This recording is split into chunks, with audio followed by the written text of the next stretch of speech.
Just make sure that you tune in to List Wits. You're watching List Wits. If you're blaming in my way, just make sure that you tune in to List Wits.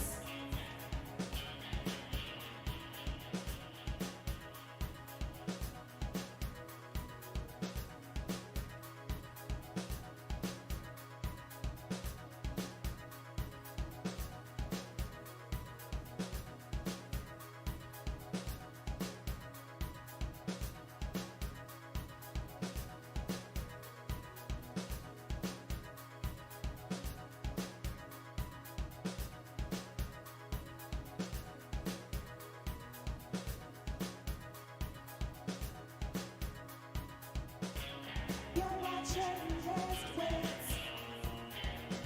If you're blaming in my way, just make sure that you tune in to List Wits.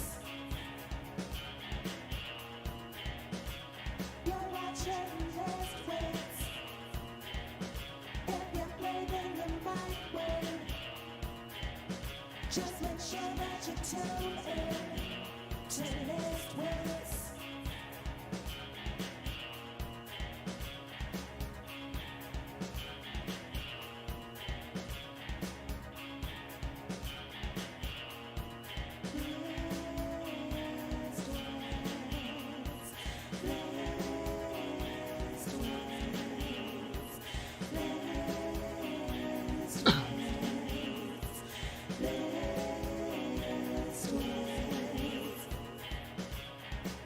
Okay, quiet on the set. Quiet on the set.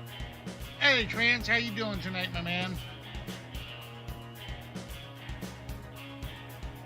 How are things?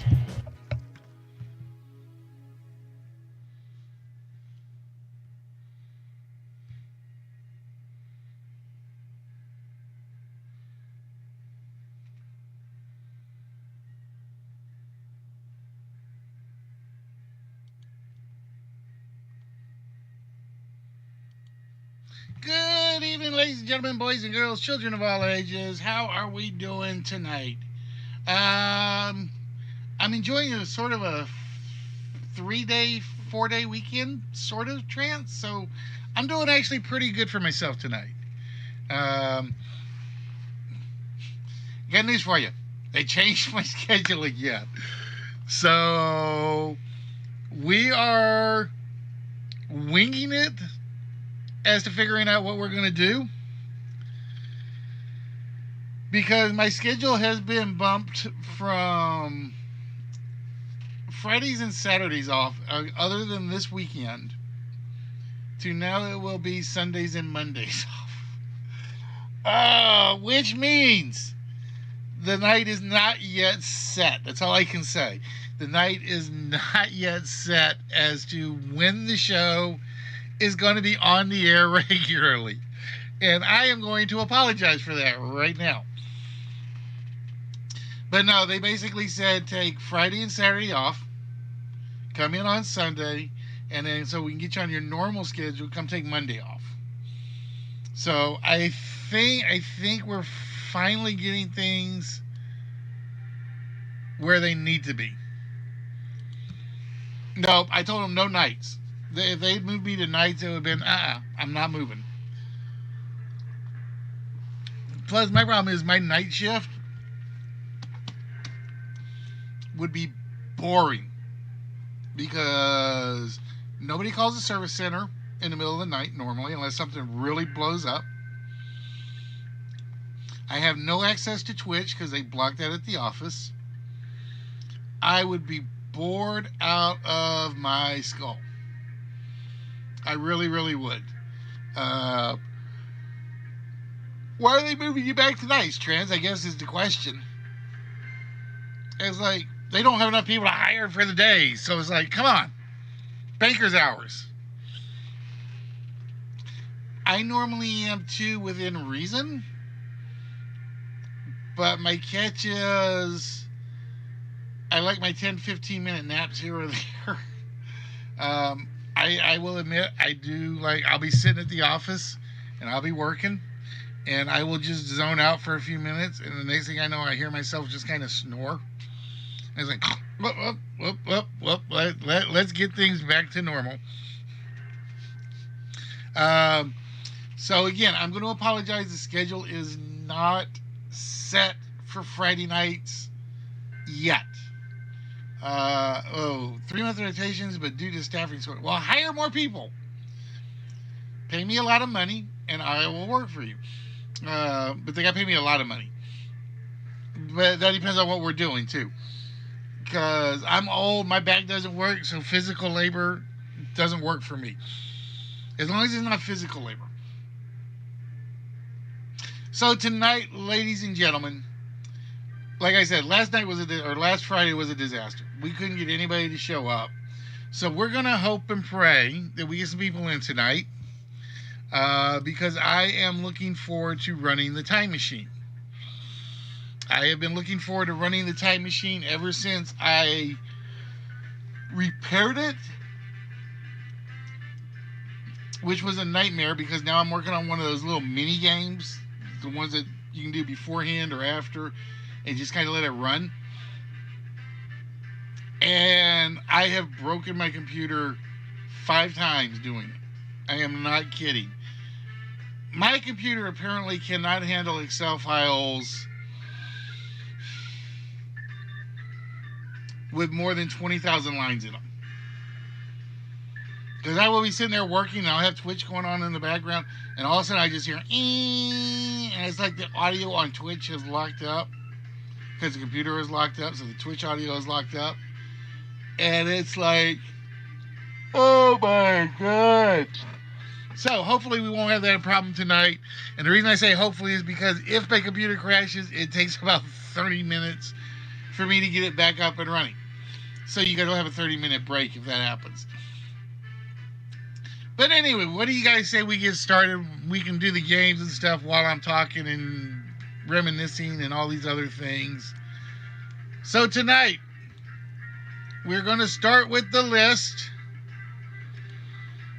And it is the salad list. Ugh.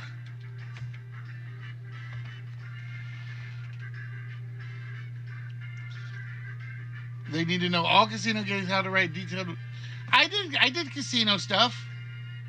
I was system operator for a casino, so I know casino stuff.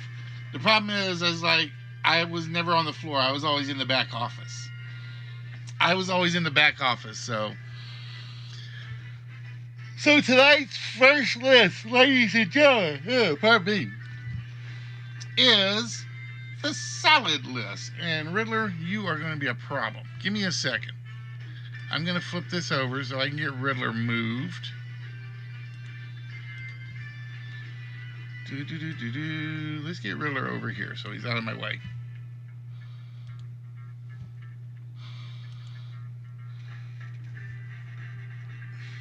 I gotta fix that. Alex, your red bug doesn't even know when we're on, so why should I? So with that, ladies and gentlemen, the salad list starts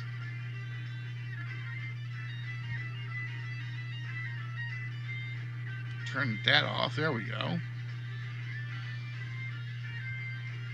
The salad list starts now. Yeah, we gotta have. It gets tough to hire people. It's like everybody used COVID and they kind of realized I don't need to work. I don't need to do this. I don't need to do that, and it gets rough. It gets rough. Taco salad. Oh, that sounds so good. I should have told Julie to pick me up one while she was out today. She was out doing errands for her get-together tomorrow, I think. I think her get-together is tomorrow. And you know what? I'm going to give you that one, Trance, because I'm going to say that's close enough. Toss your salad. Counts either way. Um, so like I said, the schedule is now back in the air. So I don't know when I'm going to be available. And hopefully tonight will be a little better than last week. Last week, I kept the time machine game up, trying to get people to show up. I sat here for 30 minutes. I had the camera off because obviously watching, just staring at me for 30 minutes is blah.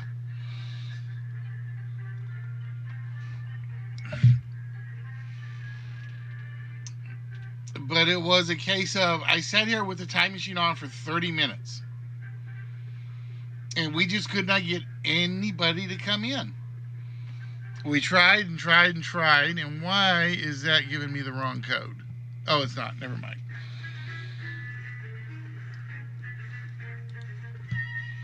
The salad bowl is on the list.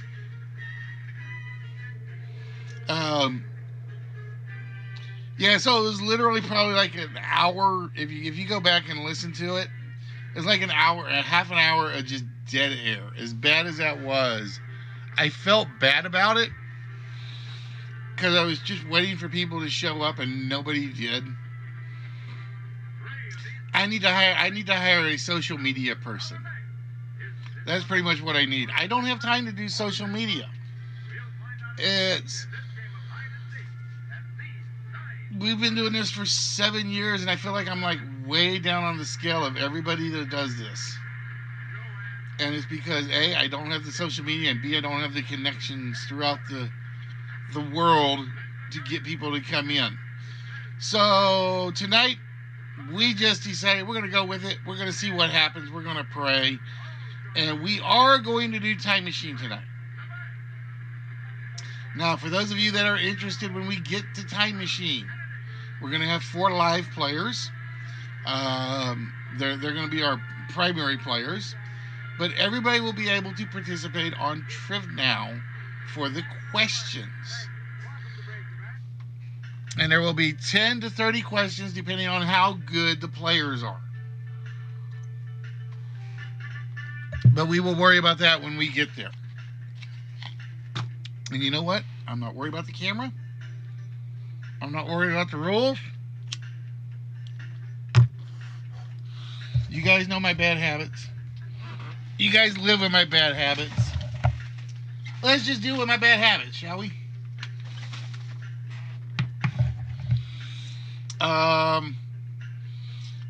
So like I said, they changed my schedule, which means I have an option. I actually have 2 options. A vegan salad. Wouldn't that just be like a bowl of lettuce? What are you, a rabbit now?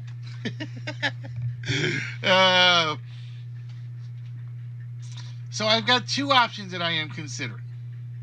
Since it will be Sunday and Monday off, I am thinking I'm going to go back to an old format. I'm just going to follow LK on Sunday nights. That's what I think I'm going to do. My stream will probably be up during the day or during that time, where it'll just be his stream on my stream.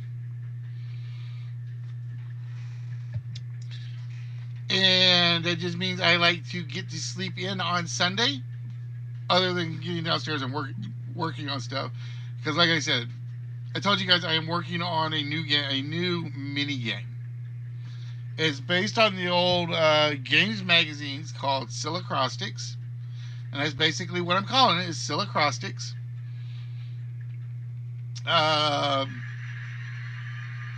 Maybe syllabables. I don't know. I've thought about that. And like I said, my original setup had 2 giant dictionary files, and that was it. 2 giant dictionary files. The problem was when it got to the second dictionary file, which still has bugs in it,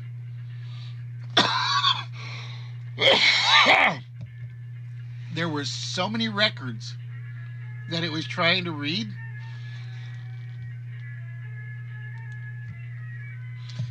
that it literally crashed out my computer. But I've got another program that has probably as many files in the records, doesn't do a thing to it. So I'm going to probably do something really, really desperate.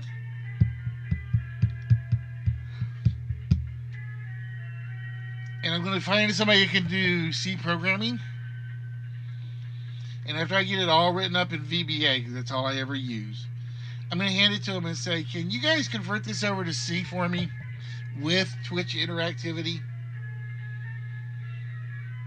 Because like I said, I'm not going to have the time to do the programming. I get up, it's 5 o'clock in the morning. I have to be to work by 7. Get out at 4. Get home by 6, depending on traffic. Eat and go to bed. That's literally my schedule.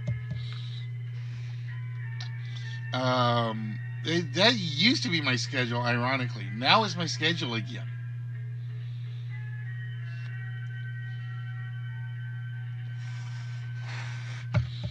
A deconstructed salad. That would be. Oh, so I wish I had the old graphic puzzle. Hey, ask how you doing, my friend. Where you basically had to read all the picture clues backwards. So one of the things that was up there was a split salad bowl with an L in the middle of it, and you had to read it backwards. So it was Dallas. I missed that website. It was a site called Tanga, and every day they would put up a graphical puzzle. And I used to make puzzles for this site a lot. I haven't done it in forever. And what you would do is basically you'd get a graphic image and you'd have to solve it as a puzzle. Well, apparently some time ago they went back to just a base catalog, a basic Amazon type catalog, which was not getting hits. It was not getting hits at all. And for whatever reason, they decided they were going to do away with the puzzles and just bring back the cell site. And it was like, I should have asked them if I could have gotten a copy of their entire database. I wish I had done that.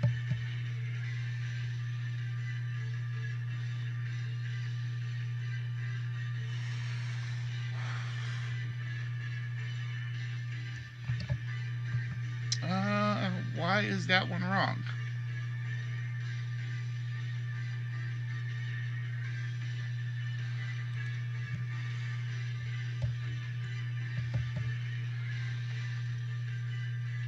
Oh, okay. Never mind. We're right.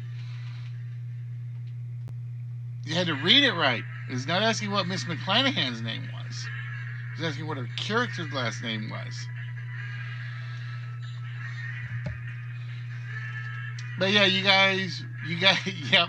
Her first name is Rue. The character's last name is Rue. But yeah, the question file should be cleaned up a lot. I think, I hope, I pray. So next on my immediate agenda is I'm going to get the intro video fixed and finished. Then I'm going to turn my attention back over to working on a couple of games. I think the intro video is down to 4.5 minutes. It's still a little longer than I want.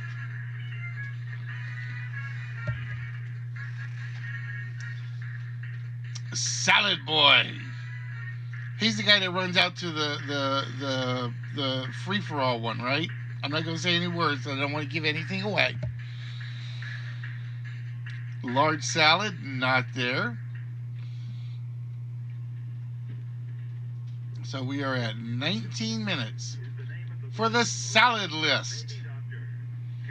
We're looking for any word or phrase that contains the word salad.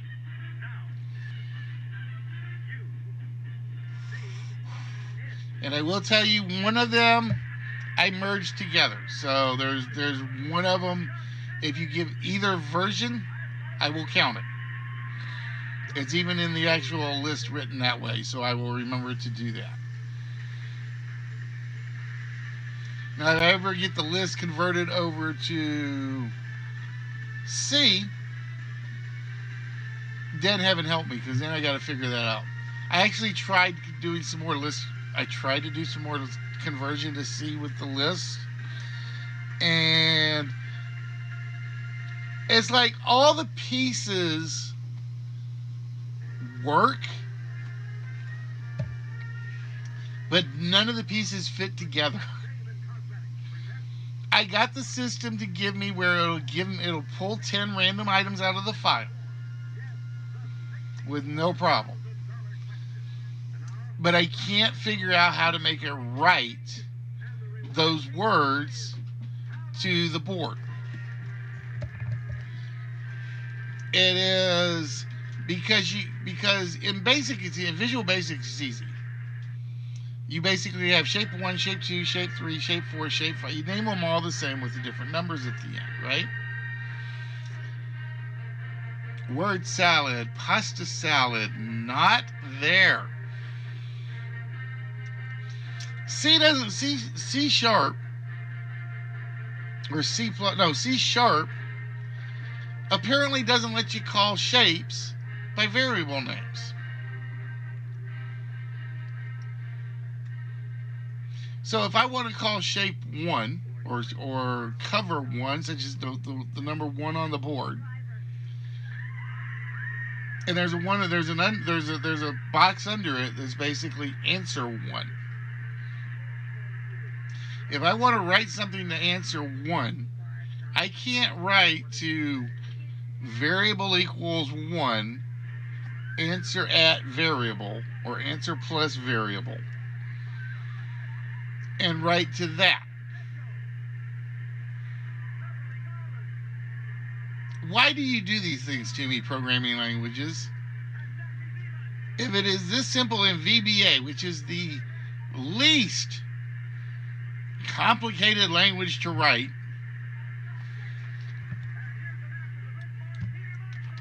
why can't C do that?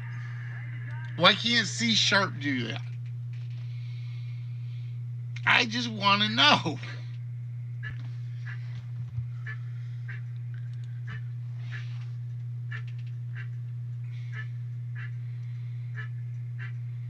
I want to access the controls by a variable name.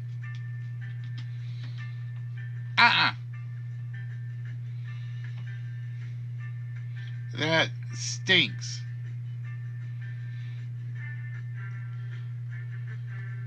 Because I got a copy, I think LK loaned me a copy of his optometry one. And I'm like, all right, I can work this out from here. I break it down into parts. And then I realized he's not actually writing to shapes. He's just writing words over top of words. So it was like, he's writing words in certain positions.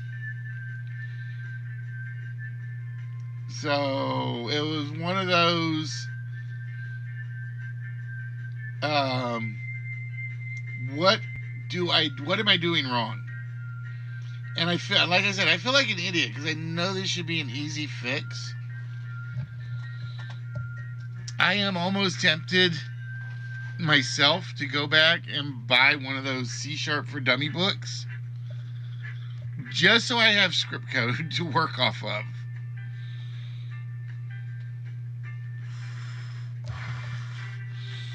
All right, we got 4 salad phrases left, folks. 2, 5, 7, and 8. And I will promise you, they are all gettable. I give you my word. Now, but will they be gotten in the next 14 minutes? That's another question.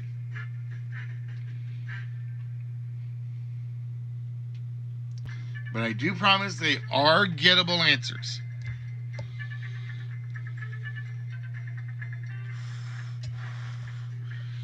And then, like I said, tonight we're going to be doing Time Machine. You're going to learn a little history. Don't know much history or biology or what's the song I'm thinking of? I don't know much history. I don't know biology.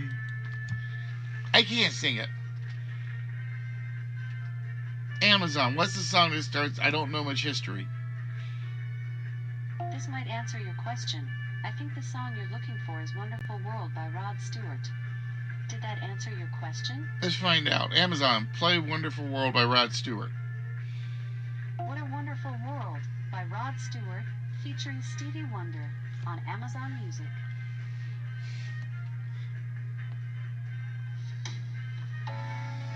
And I don't care about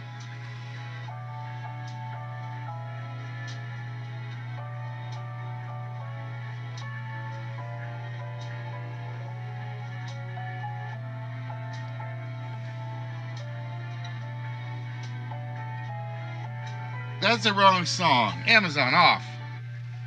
I know that's not the song. What's the song I'm thinking of?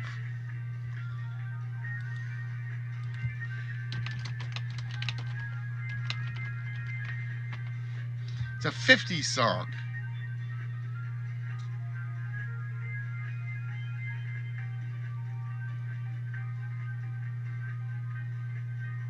Amazon, play Wonderful World by Sam Cooke. That's it. Wonderful World.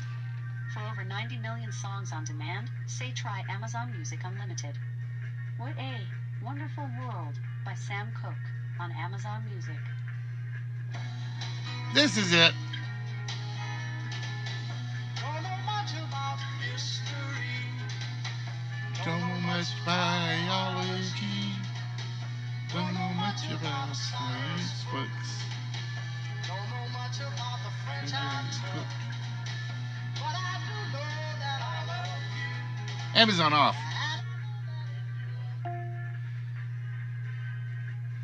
That's the right song. So we're going to remember that when we get around to it for Time Machine tonight.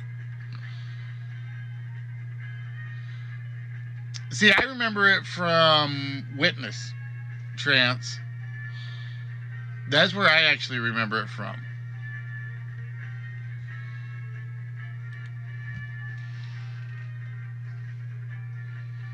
Because they're out dancing. He's got the... Oh, what's the car? He's got like a 66 Mustang or something. And they're out in the barn.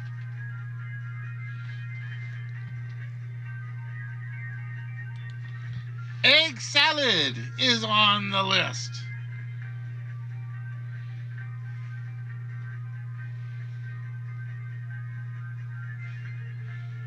And I'll probably get a strike for that one. I'm like, yeah, I don't care.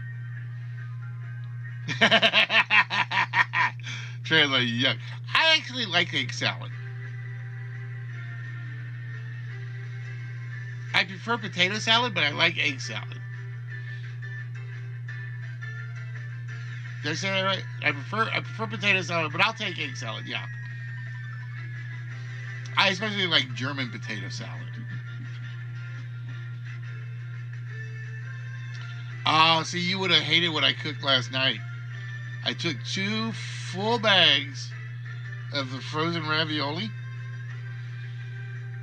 I took 2 eggs, about a cup of milk, and I literally just buried the ravioli in it and then threw it in an air fryer. Oh, it was so good. It was absolutely so good last night. But an air fryer makes everything better.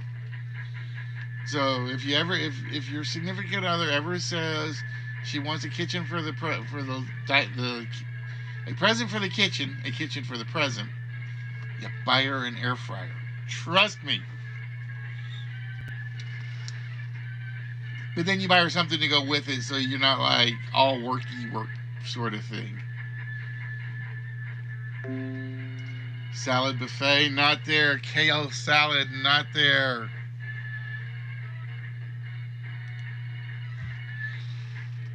And tonight, ladies and gentlemen, we will be using Trivnell for the game.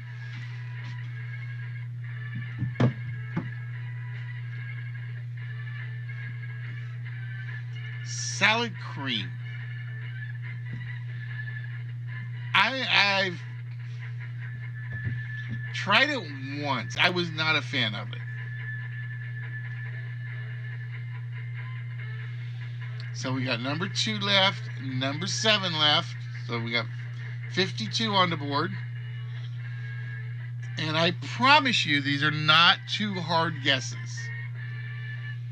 They are not hard at all. I almost read it as Aslan salad. You're cooking up a lion ass. Asian salad, not there. Hey, Chrissy, how you doing, my friend? What is good? What kind of mischief have you been up to? I stopped by for your karaoke thingy yesterday, but I didn't say anything because I literally dropped in and felt myself going to sleep. And I'm like, I'm not even gonna say hi bye. I'm here. Your numbers are up by 1. I'm going to bed.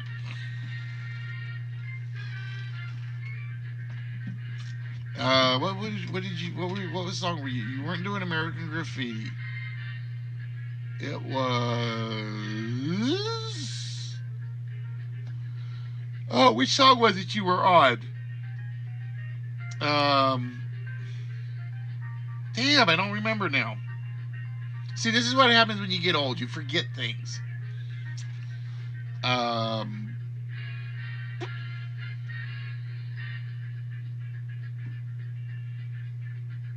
But yeah, I dropped in. I was going to say hi. And like right as I did, it was just I felt my head go like this. And whatever I type is not going to make sense.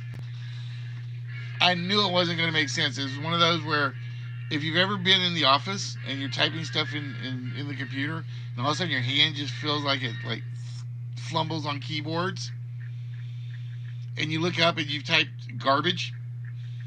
That's what I felt like last night.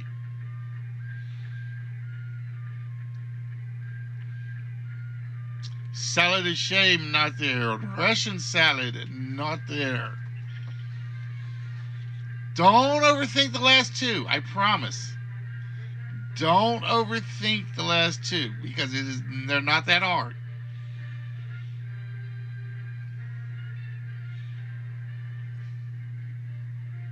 That reminds me, I think I gotta clean this list up because or I gotta retire it because I think it's been giving me a lot of the same ones.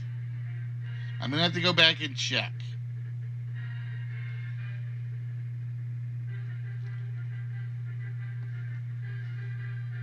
Whew. I try not to yawn on you guys, but I've been through like half a bottle of brandy in the day. That's literally brandy and Dr. Pepper. See, Dr. Pepper, I'm still begging for your sponsorship. Because, see, I love my Dr. Pepper. I could advertise for Dr. Pepper with no problems.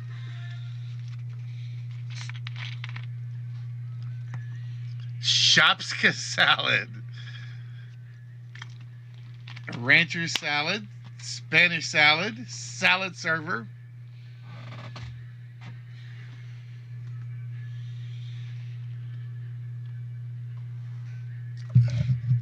See, if I had a laser pointer, I'd point to one of them that should give you the other. And then I could point to another one that should give you another. Bean salad, salad spinner, not there.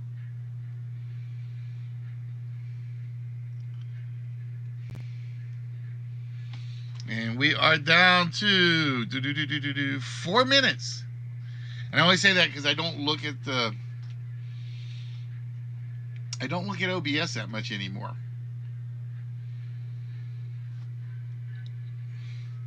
Salad washer. Salad. All right, help me pronounce that one. Ask salad Nikoi? Nikos? Nikwa? Salad bar, not what we're looking for.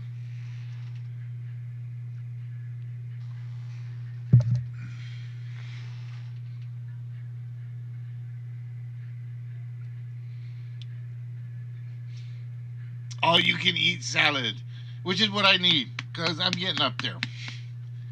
I actually promised myself I'm going to start eating better, and then I just get too hungry.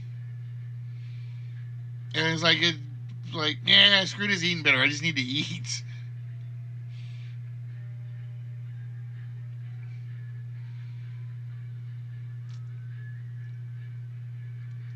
You think it's well, it might still be in the file, but it's definitely not on my list. Or at least not on tonight's list. Corn salad is a good one. Salad dressing.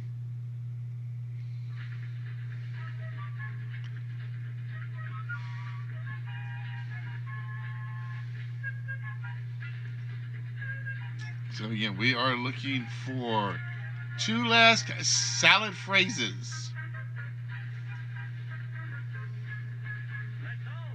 Meat salad. That's what you call your enemy in Fallout 4. I swear that was one of the favorite terms of the trolls. Was meat salad. Picnic salad, not there. Poke salad, not there. Down to 1:45.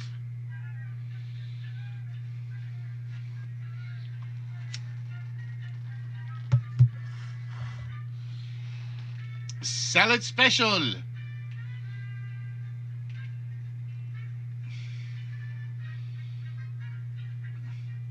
I think you guys might hit yourselves when you see how easy the last 2 are. House salad, salad of the day. You might hate yourselves if you see chef salad, soup and salad. We're in the ballpark, I will tell you that.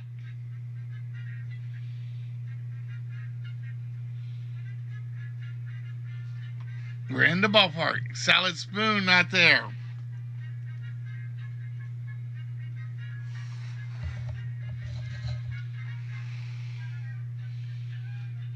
Soup and salad. Salad special.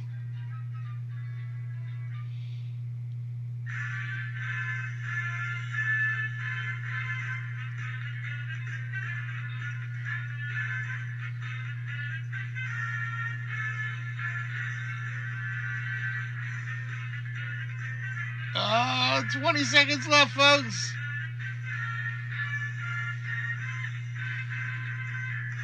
Side salad, not the one we're looking for.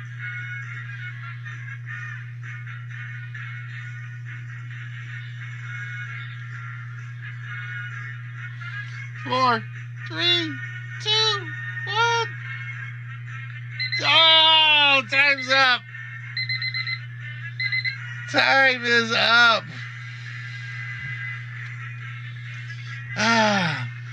All right, Trent. I'm going to say you were probably the closest on any of the original guesses for it. When you went meat salad, veggie salad, I figured you were going to go with the next obvious one, which is simply a garden salad. Garden salad was number 2. And number 7 on the list, if I had pointed at egg salad, I think somebody might have come up with number 7. Because The other creamy salad is tuna salad. And sometimes it's the little ones that get away, Ask. You know that as well as anybody. It's the ones like, I know this, I know this, I know this, I know this. Damn it, I don't know it. But you guys did clear out 8 out of 10, which means... as said tuna, give me a time approximate, because I did not see tuna. I saw Asian and ham.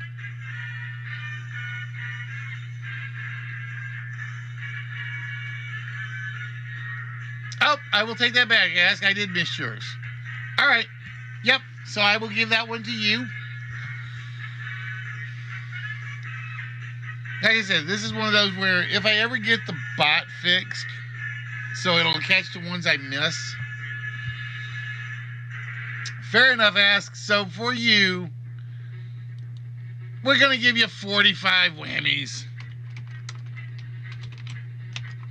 See, I am a generous, benevolent, honest host. We'll take that one so it's just out of my way and I don't have to worry about adding numbers up. But you guys did run through that very, very, very well. Some of the other words that were in, that aren't on the list, but were on my memory.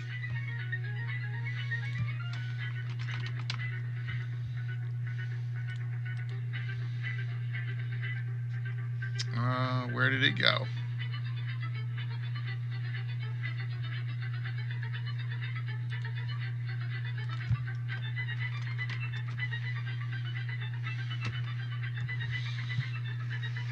There was ambrosia never got said.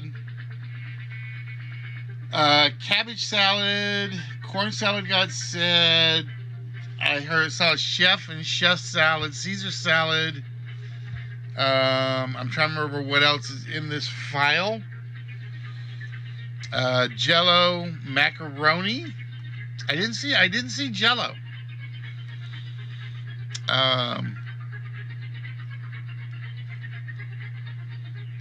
Then there were a couple of weird ones, like 7-layer salad. I know of it, but I couldn't think of it. Nobody said pasta salad either. Wow, okay.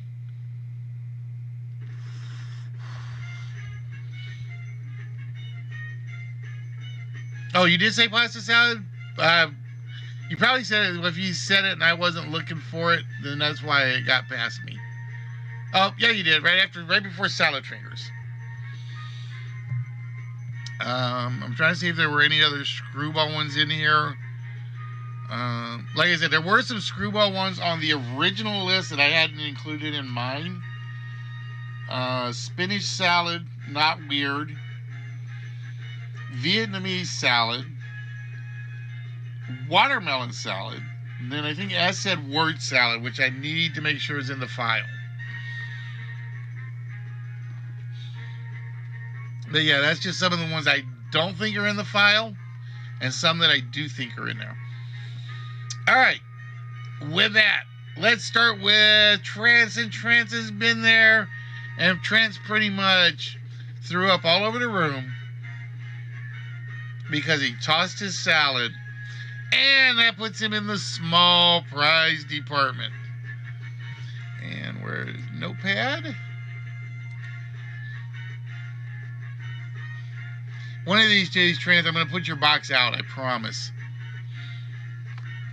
The problem is I've like got one huge tax bill that's looking me in the face.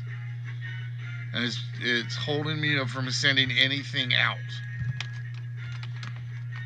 I've actually got like 5 boxes upstairs ready to go. They've been ready to go since February. Or March. And then I keep getting hit by these big bills that come out of, or collectors that come out of nowhere.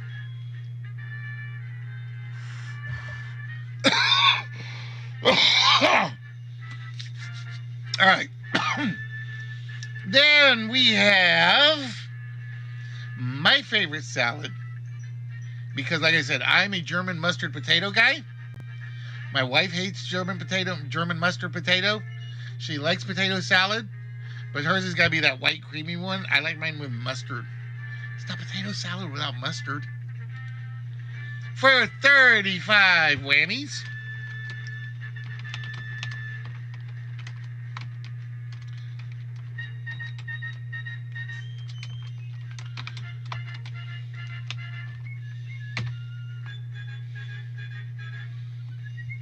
That's weird. It's not pulling up the names like it should. And then he went with chicken salad, which is all right. I'm not a big fan of it, but if I get broke and desperate, I know it lasts for a while.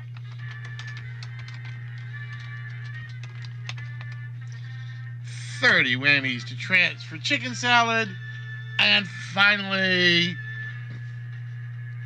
the salad bowl. Did you know there was actually a college bowl game called the Salad Bowl? For 15 whammies.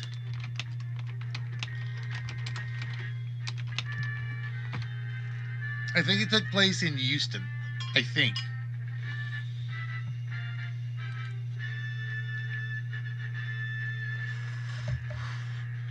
And then we turn our attention to Ask, who got number 1. Green salad for 50. The Waldorf salad for 15 is 65. Now we know one of these two has got to be a winning slot. Question is, we don't know which one it is. Egg salad for 45. That's 110. And finally, fruit salad is a one-player game.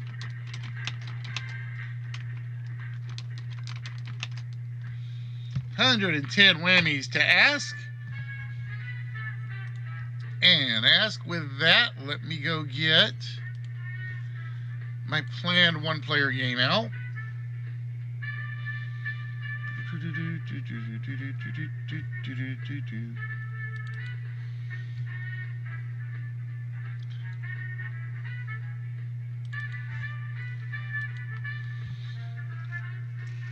And the only thing we missed was the vault shot, which would have been the garden salad.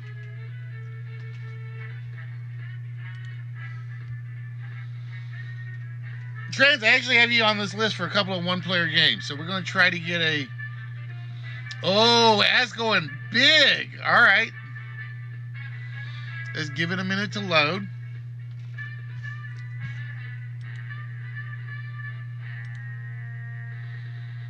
Dun, dun, dun, dun, dun, dun.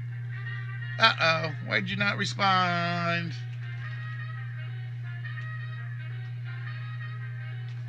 There we go. And again, we missed garden salad for the vault shot. But that's all right. So let's do things in a back to front order, so to speak. All right, Ask. You're asking for a shot at the vault with no numbers off the board. With that, what vault number do you think is opening the safe tonight?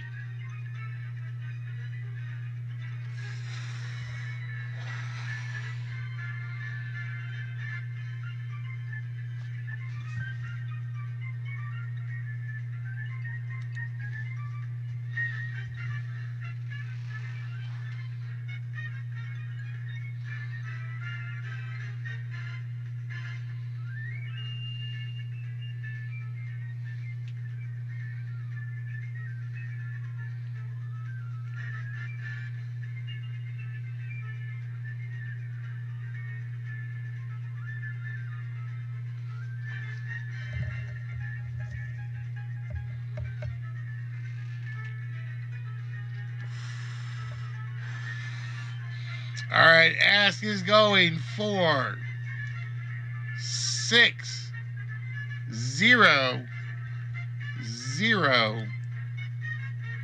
2. We lock it in. Is we going to have a surprise vault opening tonight?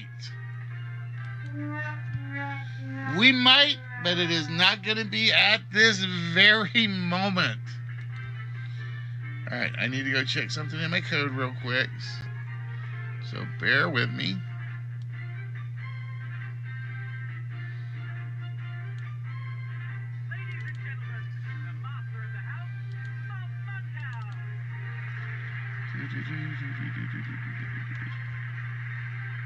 Yep, I forgot to change that.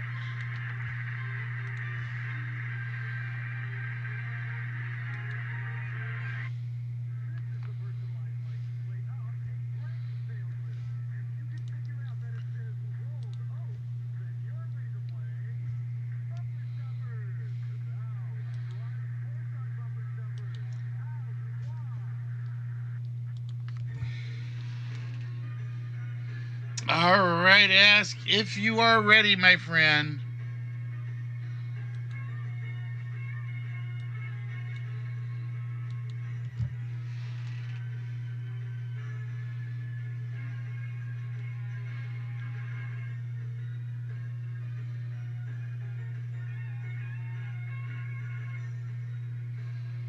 I'm waiting for it to load up and pray it doesn't crash. Come on, computer.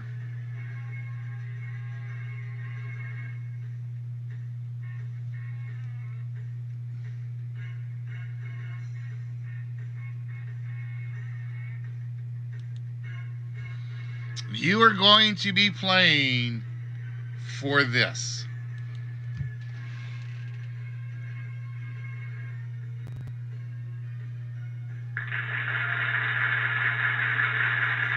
The equivalent of the 2022 Bolt LT with information package.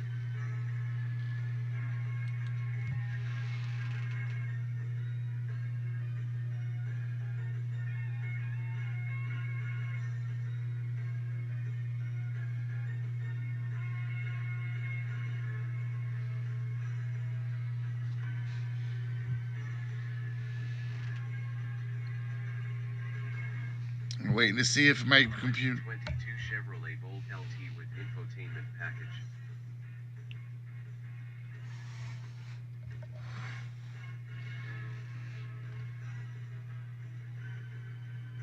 The redesigned Bolt have hatchback benefits from a more muscular appearance, multiple interior enhancements. All right. And all you have to do is beat the spelling bee.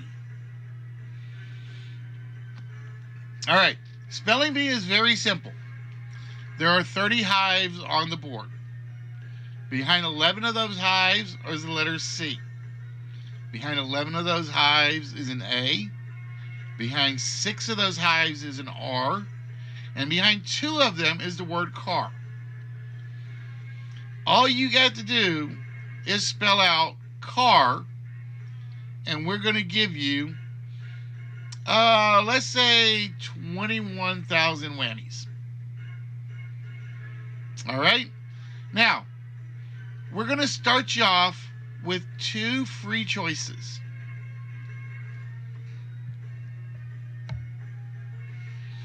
Which 2 hives would you like?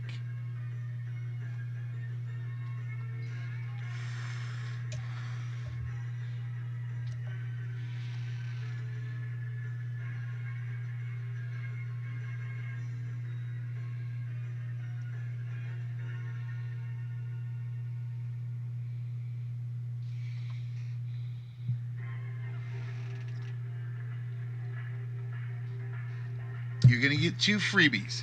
All right, number 7 is now yours, and 23 is now yours. We're going to show you 3 items. All you have to do, ask, is tell me the actual price $10 below or $10 high. So here is item number 1. Whoa. The luxury necktie gift set comes with a collection of matching men's neckties, pocket squares, tight lips, and cuff links every month. There we go. So I need to know what the price of the necktie set is. For 1 month's worth of neckties. $10 high or $10 low?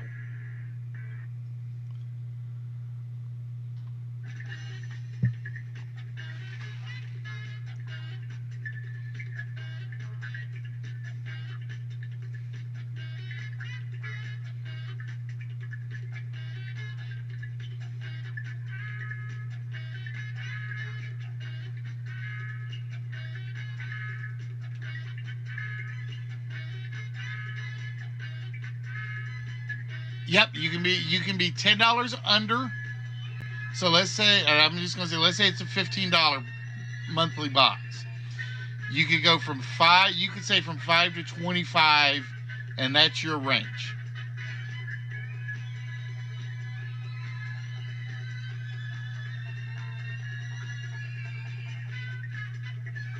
If it was $80, you would go somewhere between 70 and 90, and you would be right.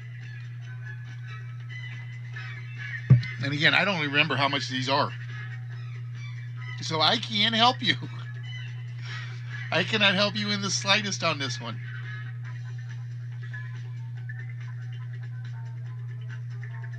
All right. Now, just pick a value. One value. So if you want to say 50, because that's the middle of 40 to 60, that's what you're going to give me. All right. You're going 50. So we want the actual price to be $40 to $60.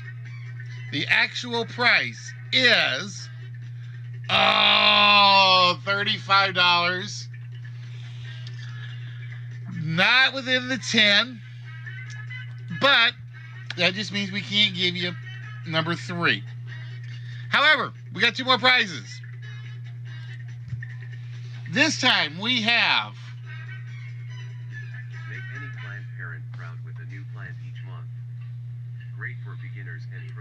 parents alike. This subscription includes an easy-to-care-for plant and chic ceramic planter in each box. Each month, they'll receive a new plant, pot, and care guide, allowing them to effortlessly grow their green family. It is the Plant a Month box. So how much is the Plant a Month box, ask?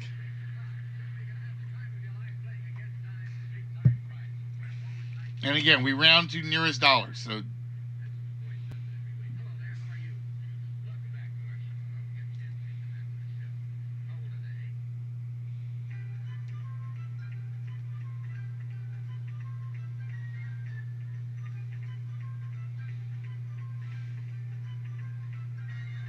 they send you 1 plant a month.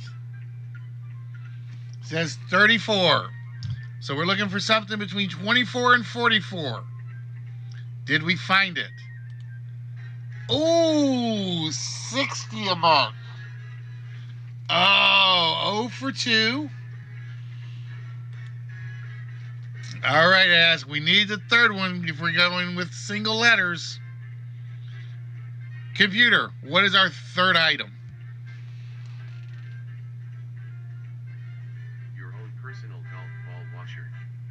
Clips easily to your golf bag or sits comfortably in a golf cart cup holder. We made golf ball washing better by making it portable. Always have a clean ball ready. With you throughout your game. Even on the putting green. No more licking your thumb. It is a personal golf ball washer that rides on the back of the cart so you can wash your golf balls while you're playing. It is by Clean Flight. So Ask, how much is the golf ball washer? No bogey, no bogey, no bogey.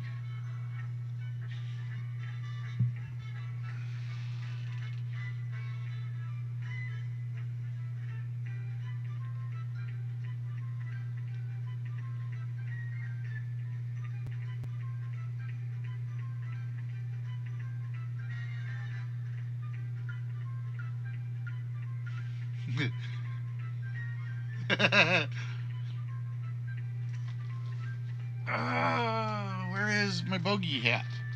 I don't know where my bogey hat is. All right, Ass says it's $45. Is he right?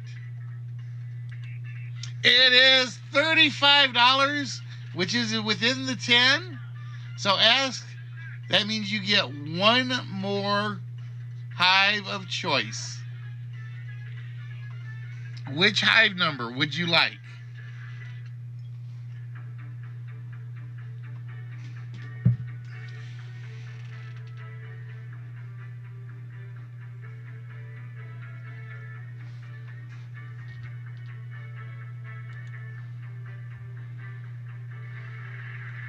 Number 9.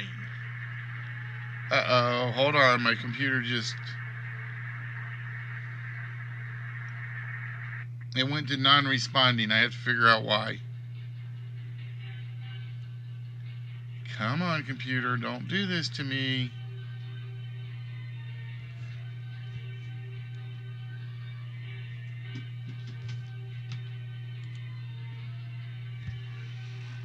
Bear with, there we go.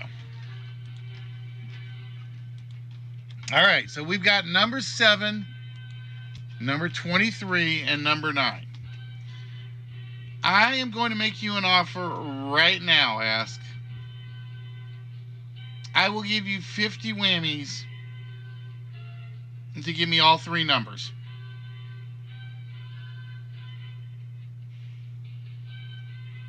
We'll forget the car, you'll get the 50 whammies, and that's the end of the story.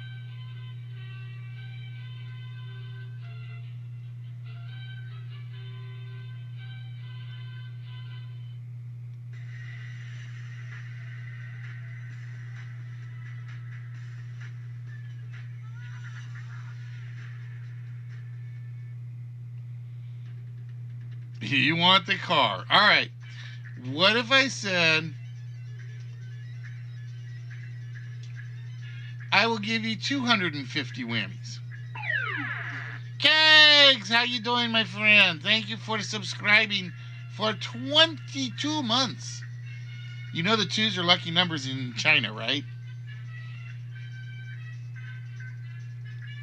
250 whammies. That's 75 per plus a little quarter extra.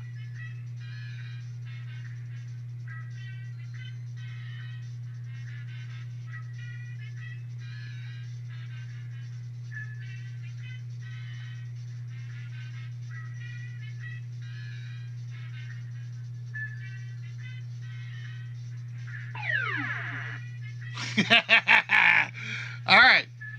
So let's take a look. We are looking for we're looking for anything from the first one. The car itself would be nice. Let's get a car right now off of one hive. Oh, but we did get the R. So here's the good news. You got the hardest letter out of the way.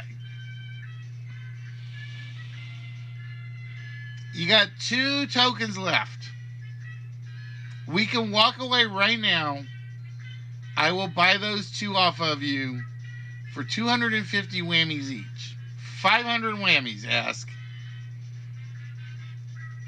Final offer. You got the hard letter.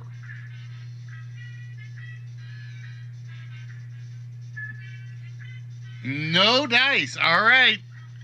Behind the 23, we have the A.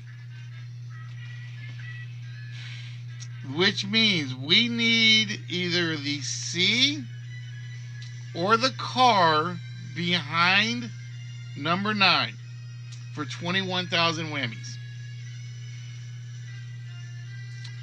One last offer. I will buy token number 9 off of you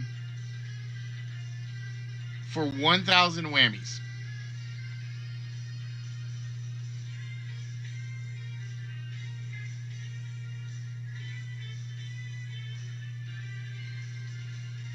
I'll buy number 9. It won't matter what's behind there. He says no way. All right, we're looking for a C.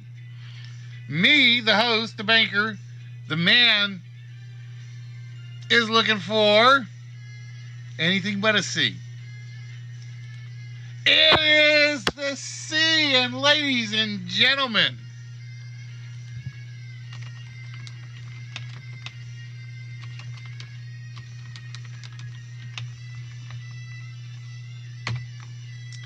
$21,000 whammies.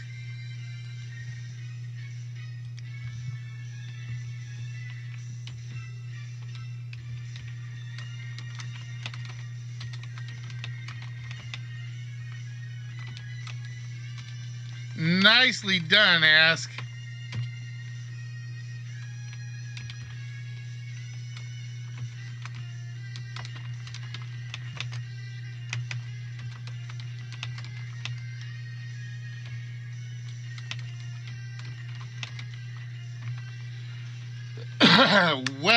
Well done.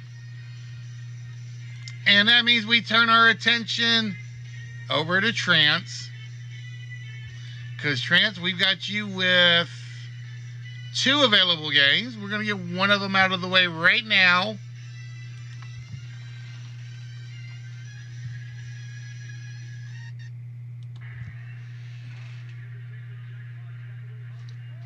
With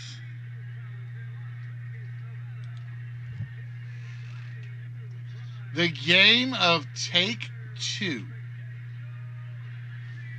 All right, here are our 4 items.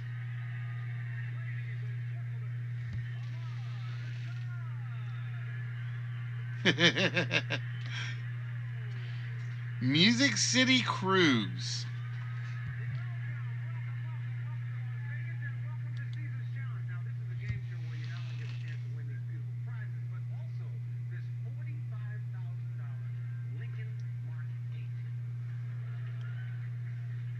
Tap your feet aboard American Jazz for 8 days and 7 nights and sail through the musical meccas of the country.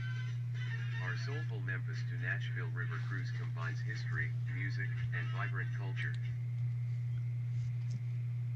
Item number 2.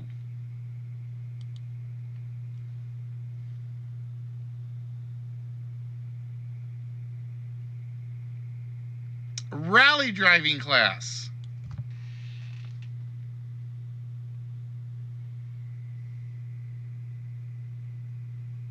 Achieve the impossible and push your boundaries to the max with the experts in rally driving, with a full day of 22 miles of configurable and diverse surfaces. The stages include broken tarmac, loose gravel, dirt, and unlimited scenarios to test your driving skills. Prize number 3.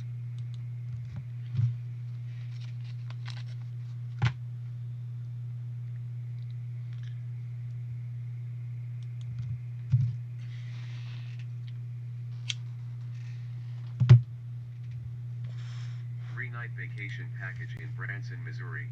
3 nights at Grand Country Resort, including Dolly Parton's Stampede, unlimited shows in Grand Country Music Hall, and a 2-day Paso Silver Dollar City. And item number 4.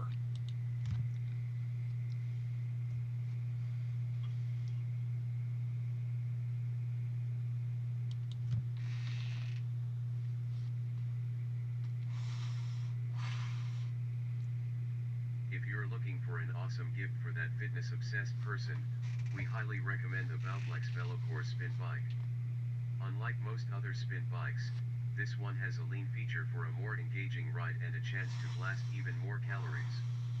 The large large 22-inch HD touchscreen is responsive and vibrant and offers instant access to on-demand and global rides. Okay. And for this, Trans, as you saw, you will be playing Take Two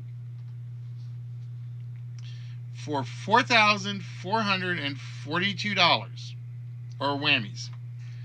Two of those items total up to $4,442.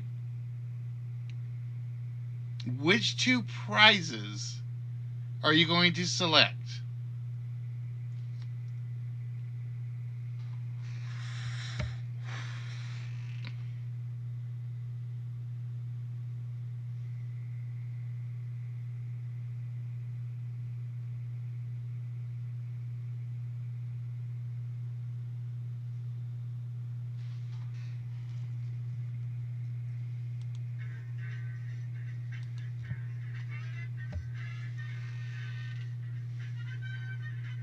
The rally trip and the country trip. All right. That was weird. All right, let's find out what the price is on a rally driving school for one day. It is $1,600. The Grand Country trip. We need this to be $2,842. What is the price of the Grand Country trip? Ooh, $2,743.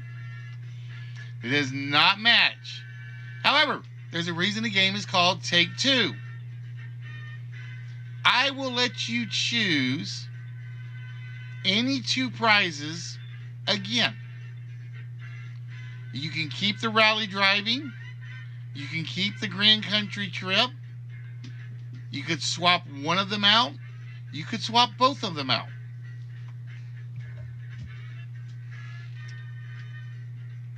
You are so close with the 43-43.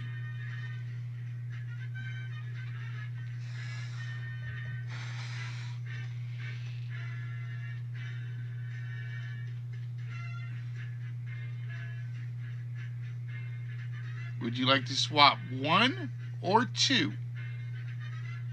You're going to swap both. All right, let's hide the rally trip. Let's hide the Grand Country. We need the Music City Cruise and the Bowflex bike to come out to $44.42. How much is the Music City Cruise? $41.60. Oh boy, this is going to be interesting. We need the Bowflex bike to be $272. Or $282. How much is the bike? Oh, $16.99 puts us over.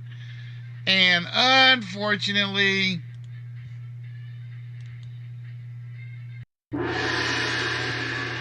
no win for you. What would have put it together? Well, we know it's not going to be the Music City Cruise. There it is. The Grand Country trip and the Bowflex bike would have been the winning combination. Oh well, Trans, it was worth a shot.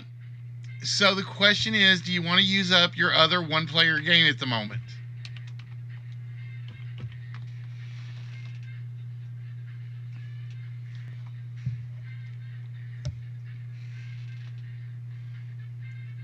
All right, we're going to try one more for Trans. Then we are going to get ourselves in a quick intermission. Oh, okay. Ooh, this one is going to be interesting because I don't know if I've completed this one. Nope, I have not completed that one.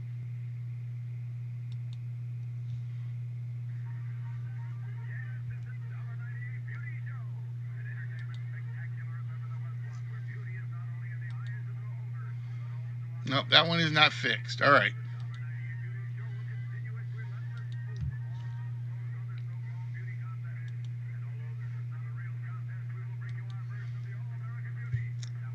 What?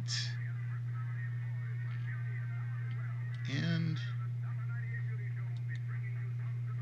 that one worked. Huh. I have to figure out why that one doesn't work at the moment.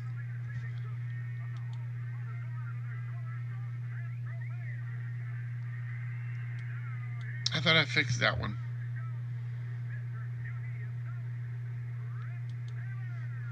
All right, Trance, it is time for the bonus game.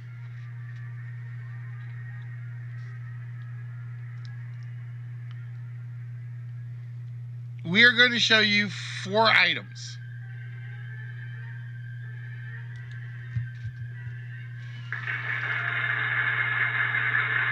Oh, I forgot to do the car part. Oh, the prediction is up. Okay, thank you, Cakes.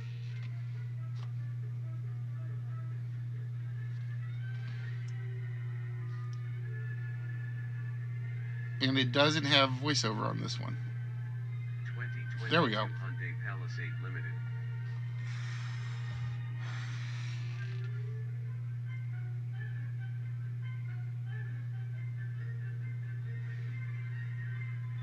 All right. What we're going to do is we're going to give you 4 items. We're going to start with this.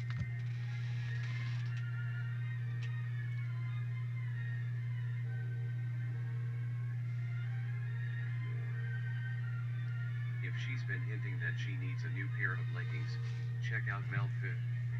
They feel buttery soft against the skin, with a blend of polyester and spandex that moves freely during any activity. Whether she's walking the dog or working out, these leggings pair nicely with her favorite top for a polished look.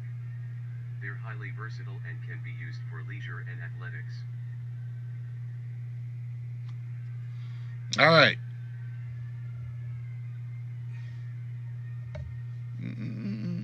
We're going to show you the wrong price for the leggings. It's $41. Is the actual price higher or lower than 41?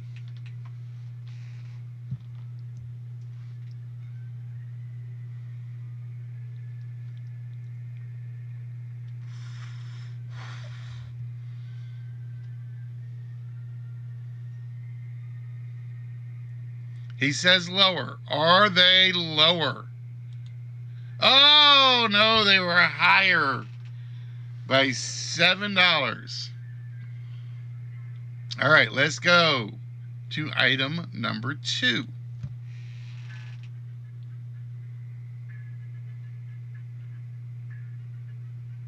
Luxury soap.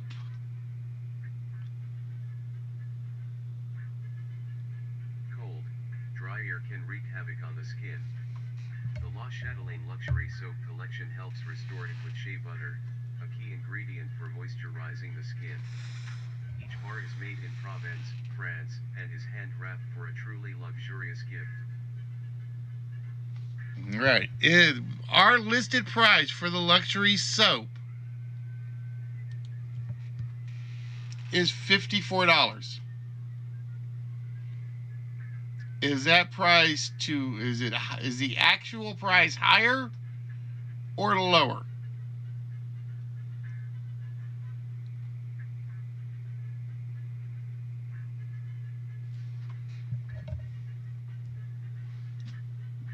He says higher. Is he right?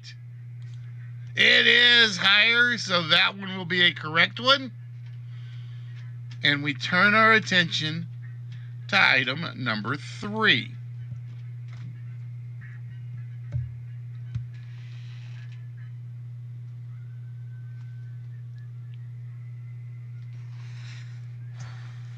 Everything they need for a luxurious bath is within easy reach with the Royal Craftwood Luxury Bathtub Caddy.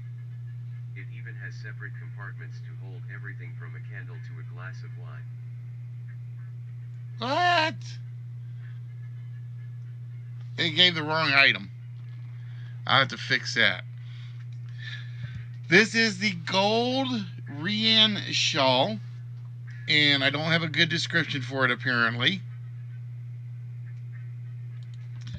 The listed price is $18.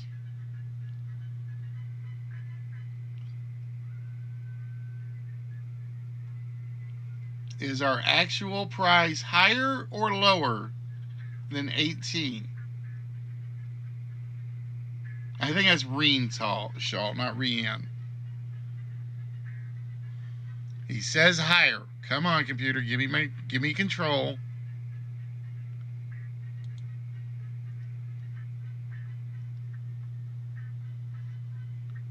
All right, where'd you go?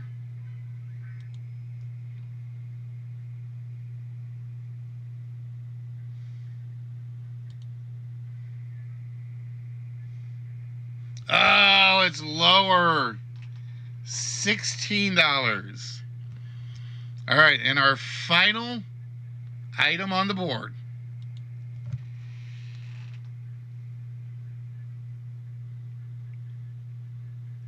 Dolce & Gabbana Light Blue Cologne. 4 ounces of D&G Light Blue by Dolce & Gabbana is a thoughtful gift for the modern and sophisticated guy in your life. Although he can wear it for any occasion, it's specially formulated for romantic nights. All he needs is a few spritzes of this highly concentrated formula to stand out from the crowd.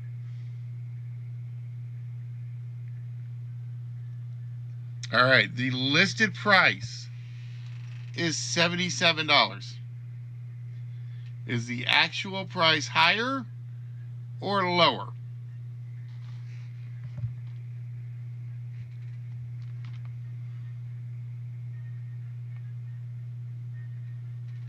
He says lower. It is lower. It is 67. All right, so let's get. So you got 2 right. We need the bonus light to show up on either of the 2 that you picked. Ladies and gentlemen, where is our bonus? Oh! Wah, wah, wah. So, unfortunately, Trance, we can only give you the values of the ones you got. The car itself would have gotten you 53,000 whammies. 53,000 whammies. So, unfortunately, Trance says your last of your one-player games at the moment. A for effort. Yep, very good effort. Let me see. I don't think anybody of my usual group is in. Moody, NB, Lost, nope. Red not there. Free Ruckus not there. Smitty, Misanthrope, Ginny, Easy Mode, Zach, Shadow, Richie, Ray, Farfuli, and HBK are not here. All right, guys. So, with that, we're going to send this back over to Contestants Row. I'm going to run the intermission real quick.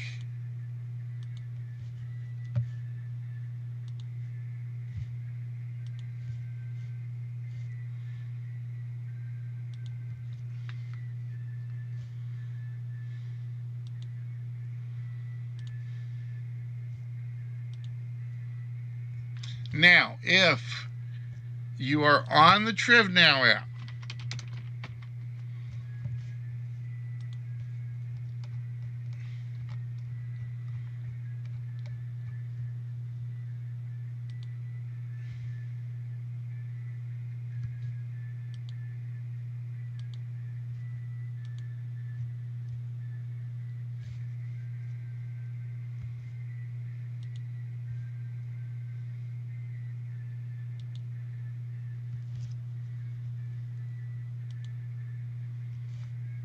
The question is live.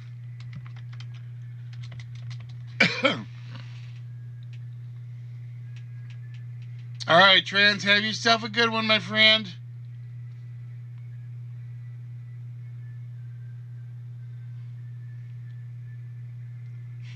The answer is Steve Martin. Nope, because we changed persons.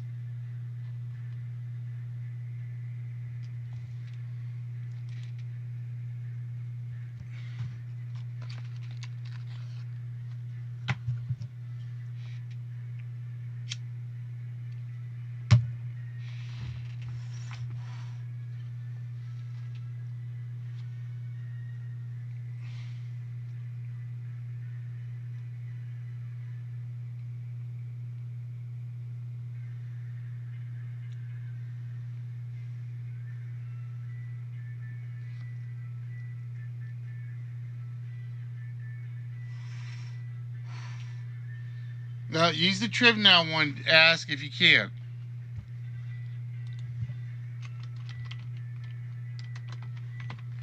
Because that's where my questions are set up.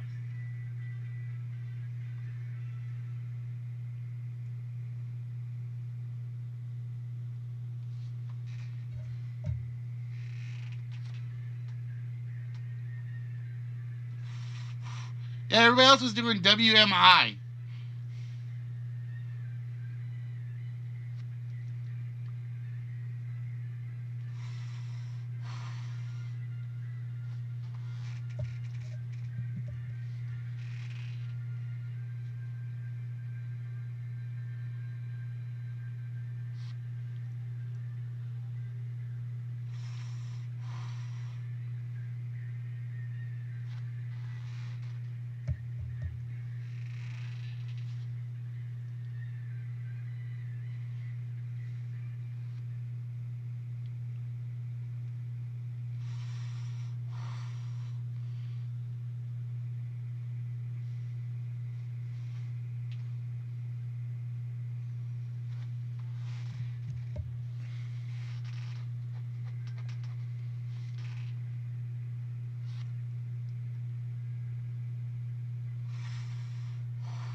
Oh, there's a bad typo.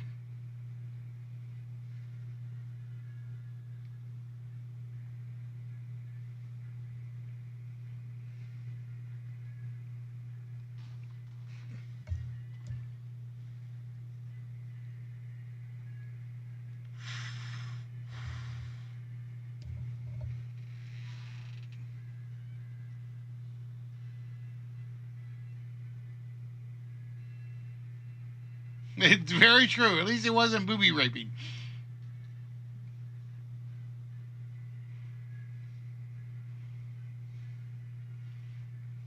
And Paul's looking at me funny.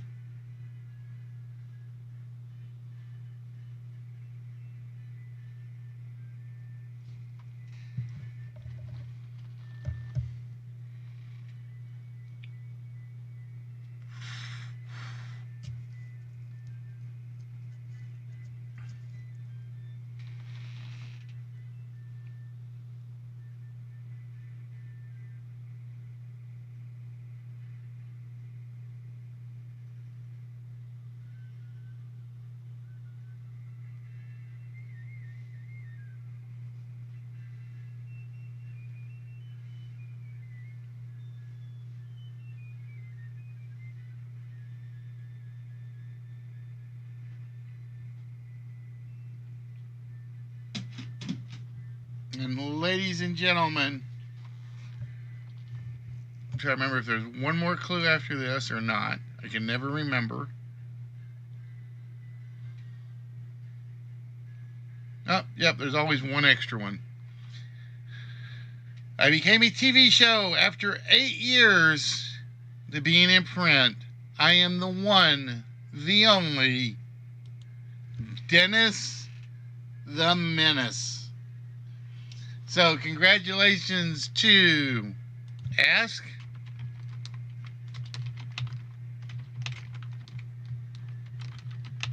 getting 25 whammies on that.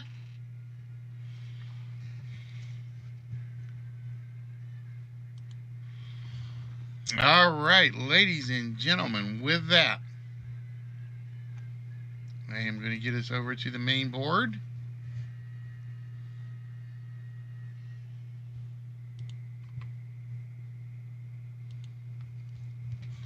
And we are looking for 4 participants. Oh, did I not open the file? I didn't open the file.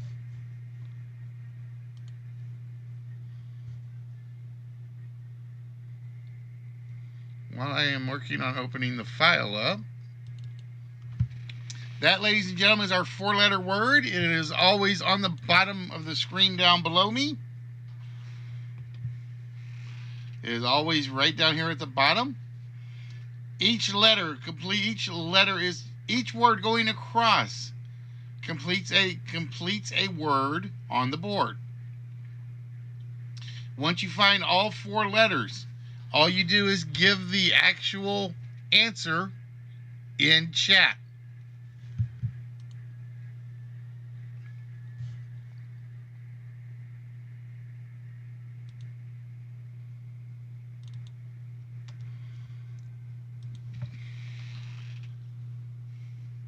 A person that gives me the correct answer in chat gets a shot at the vault with no numbers taken off.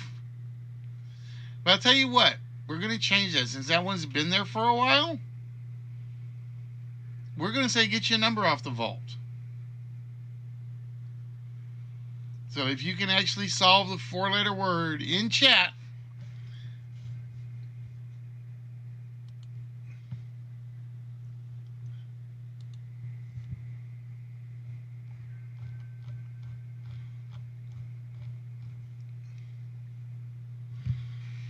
you can get one number off the vault.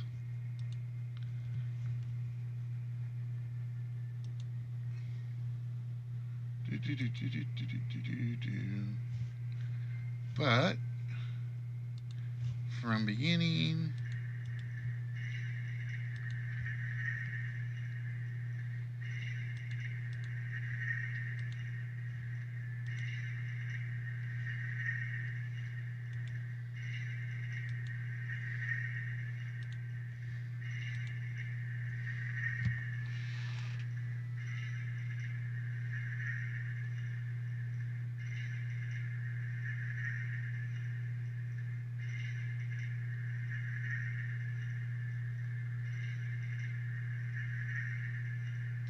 But it is time for a little history lesson.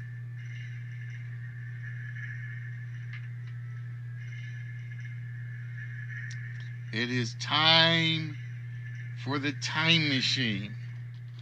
All right. So again, if you are interested in just the questions, you can use the TrivNow app. But I'm looking for 4 participants.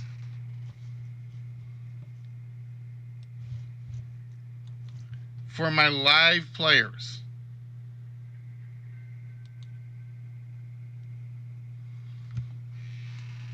Where is... Oh, it's down here at the bottom. We're going to show you a headline that took place in some point in history. Now, this could be an obscure headline. It could be a very, very random headline. It's basically a fact. It could be something as simple as somebody was born, somebody died, something was invented, something happened in a war. We will then show you 4 alternate headlines. All right, Murphy, I will get you in here shortly. Oh, it's already there. Cool.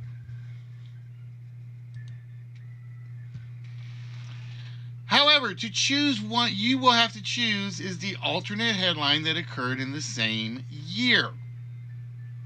However, to get a shot at the headline, you have to answer a trivia question. So, if you are interested, let me know.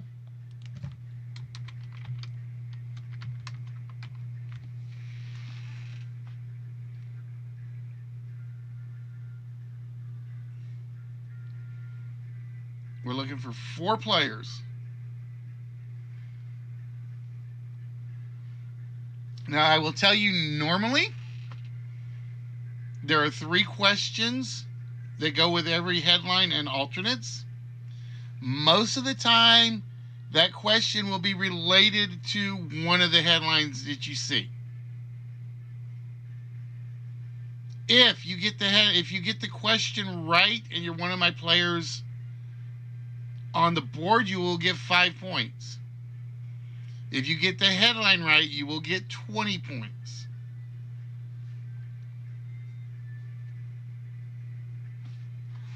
All right, Murphy is in. Ask is in.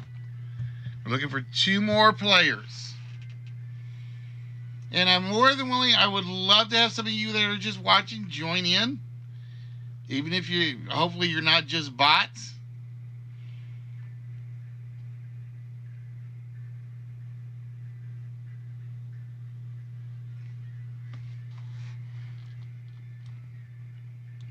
So we're looking for 2 more participants.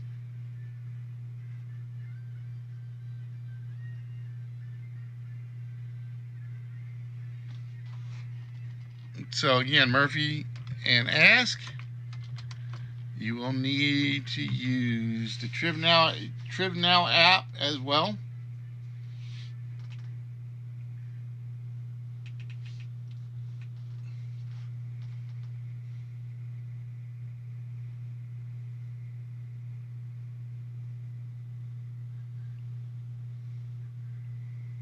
So we're looking for 2 more participants.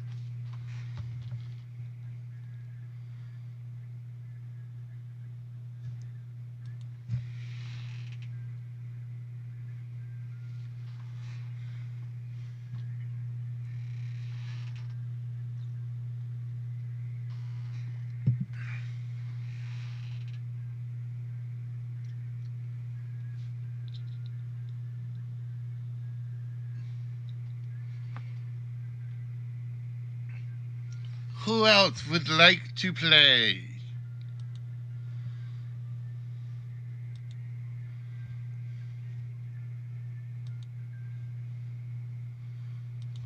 Hey, look, Ask, you're up there twice.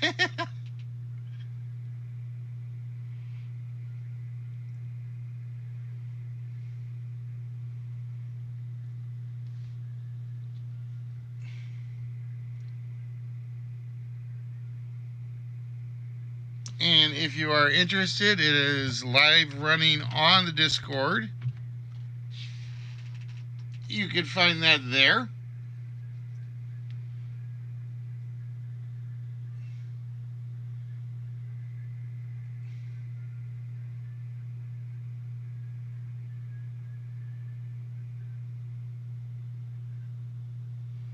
And the player who has the highest score after 10 headlines will be going to the finals. So there are 10 headlines, up to 30 questions. All right, Kegler, put you in.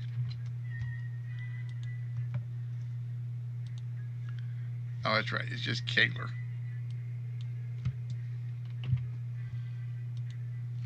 There we go. Looking for one more if interested.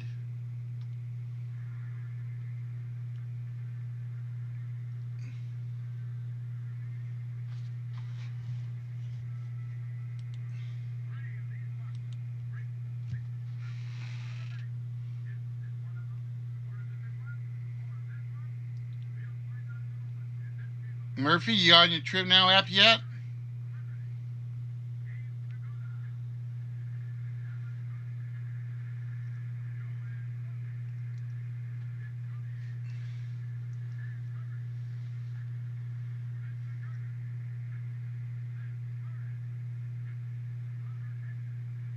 Looking for any one more player. Otherwise, we will start. All right, so just remember, I'm waiting to see if Murphy's going to get on there, if she's just going to try to use the chat.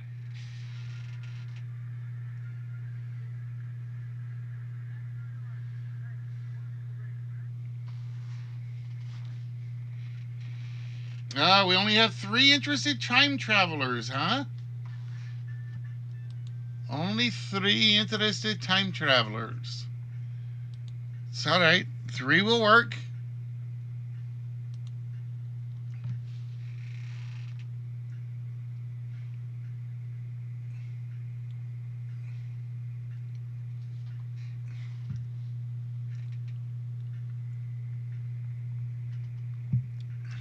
And again, there will be a prize to the winner.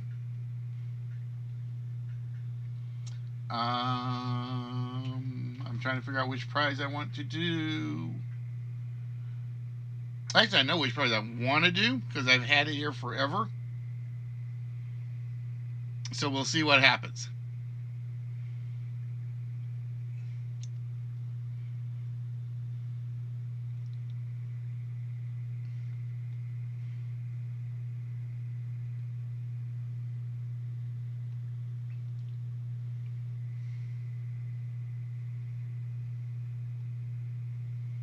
Now, ironically, this is one of those games that I spent a ton of time working on because I was transferring everything over to Excel. And while I was transferring it to Excel, I found like a million bugs that I didn't know existed.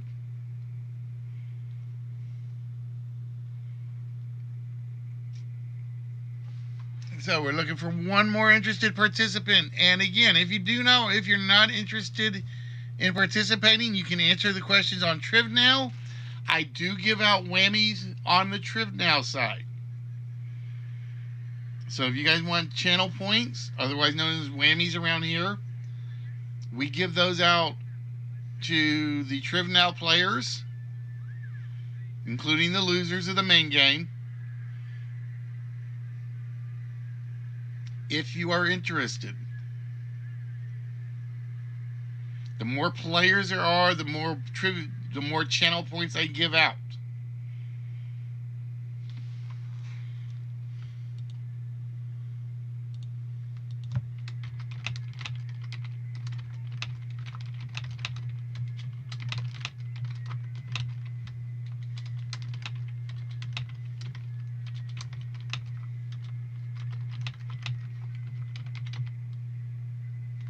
Thank you. I greatly appreciate that.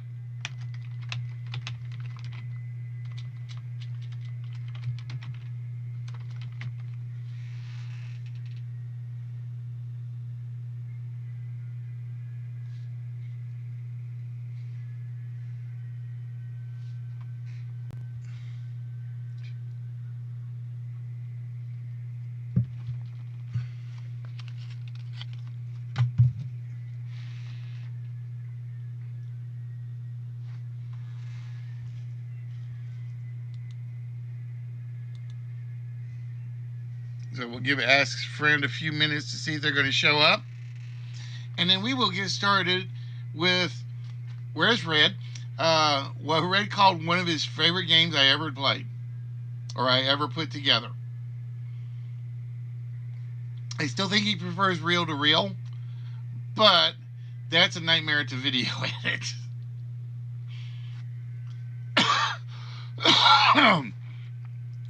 Reel to reel is a nightmare to video edit. So it's like, it's one of those games where I start prep on it like almost immediately. It's not ready for like 3 or 4 weeks. This one came close to that. This one came close to it because when I got to my final round bit, I broke something and I don't know what I had broke. And it got, what's the word I'm looking for? Got frustrating.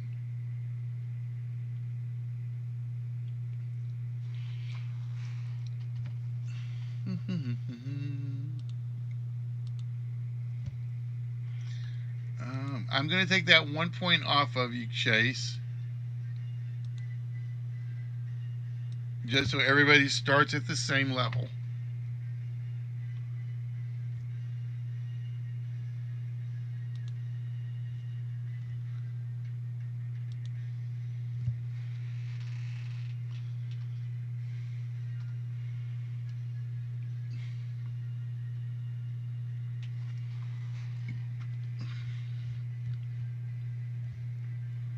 So again, we're looking for any one more player.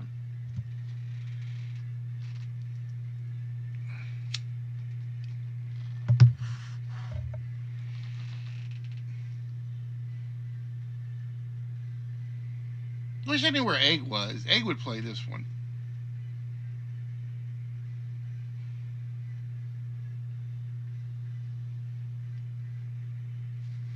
Any luck with your guy, Ask, or shall we get started without him?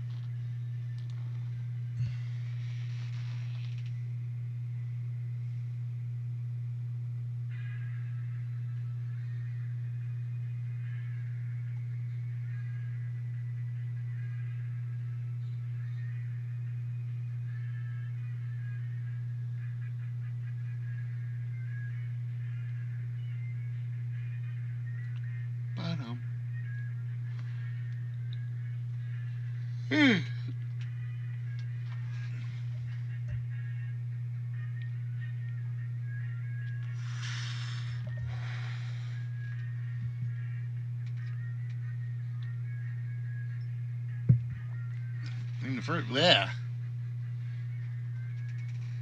All right, no, we can start. We can start because I don't think it affects anything if I update players. All right, let me get the file loaded.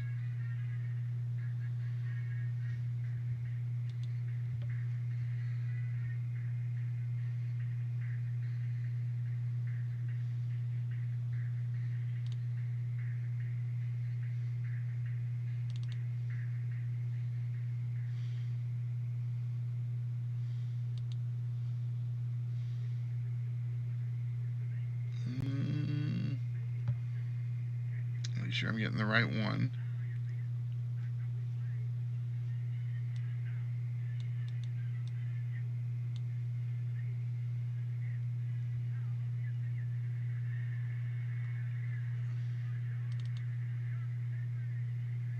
There we go. That's what I need.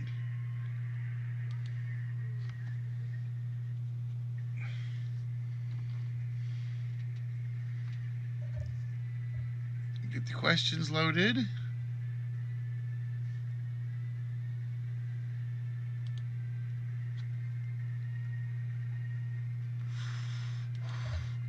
And the history pack loaded.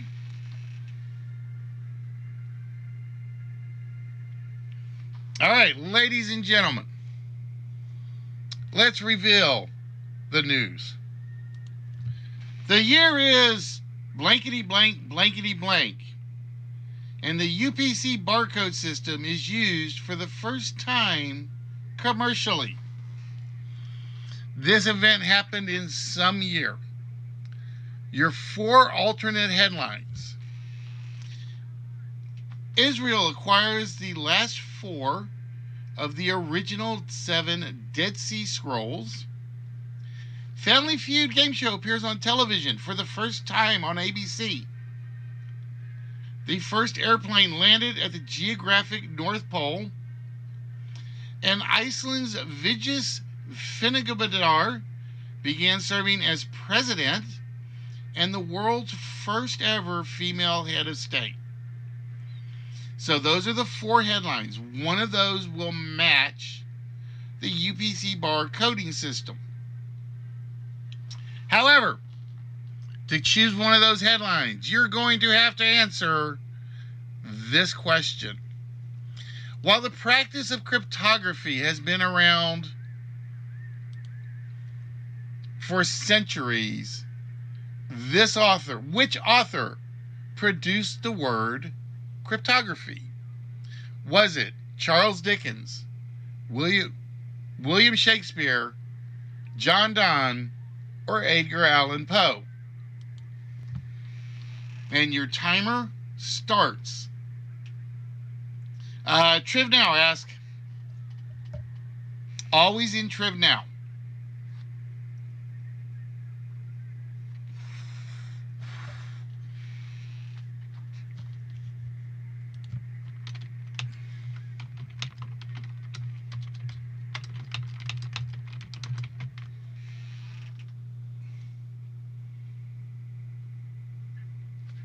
All right, my 3 players are in, and I am going to tell you the correct answer was given. It was Edgar Allan Poe. It was Edgar Allan Poe, and with that, Murphy gets 5 points on the board. Nicely done, Murph. And you get to choose which headline you think matches in the same year the UPC barcoding system is used for the first time commercially.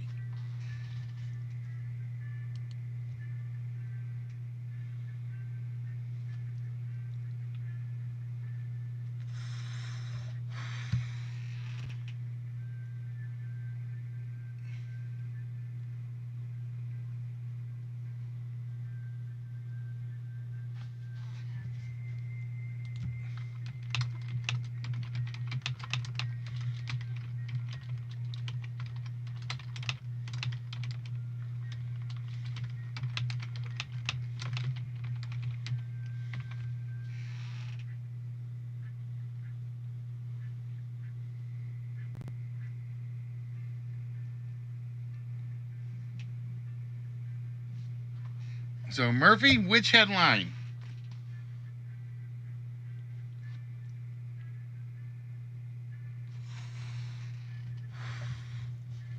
And you know what? I need to check something on my Discord, just in case anybody's in there. I probably can't hear Murphy. Bear with me, Murphy. That was my fault.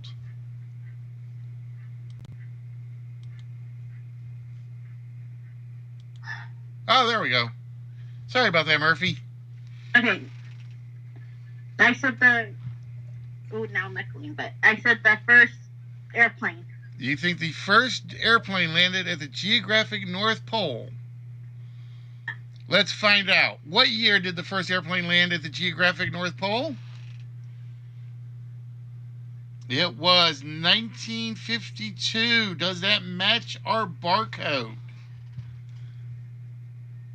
No, it turns red. It does not. But that's all right. You still got 3 more chances, right along with the rest of the guys. So with that, we are going to go to the next toss-up question. In 1956, a 95-year-old man named Samuel Seymour was once the mystery guest on I've Got a Secret. But do you know what his historical secret was? Was it the fact he was Napoleon Bonaparte's cousin? He was the sneezing man in Thomas Edison's film. He was a witness to the Lincoln assassination, or he was Charlie Chaplin's hat maker. Which of those four?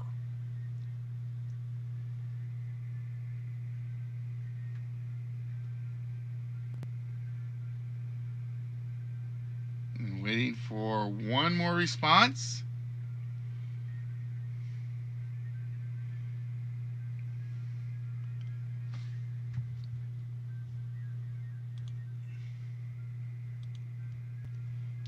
And I will tell you, somebody did pick the right choice. Samuel Seymour was the witness to the Abraham Lincoln assassination.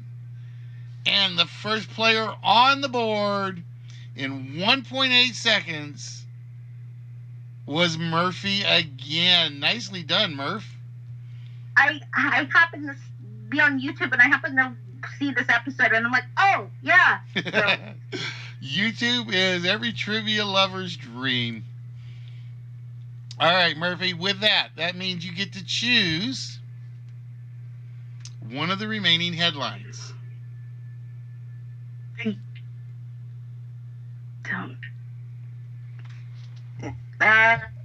We're going to say the scroll thing. Israel acquires the last 4 of the original 7 Dead Sea Scrolls. Yeah. Is she right? Israel acquired the scrolls in 1955. Is that our UPC barcode? No. Red again. Not what we're looking for, Murphy. But that's all right. There is one more question on the board. So we reveal the next toss-up. If nobody gets it on this third one, then the headline is basically a no score. Just so you guys know. Speaking of the Dead Sea Scrolls, what was the only book of the Old Testament that could not be found on their equivalent Dead Sea Scrolls? Was it the book of Esther, the book of Ruth, the book of Zechariah, or the book of Ezekiel?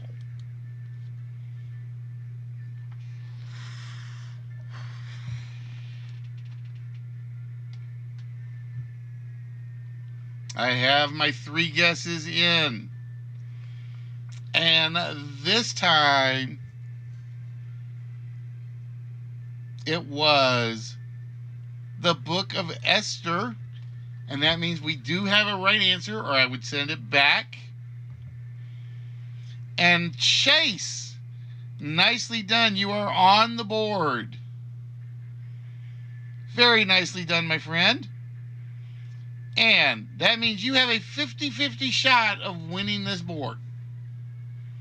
Or this first headline. The UPC barcode is used for the first time commercially.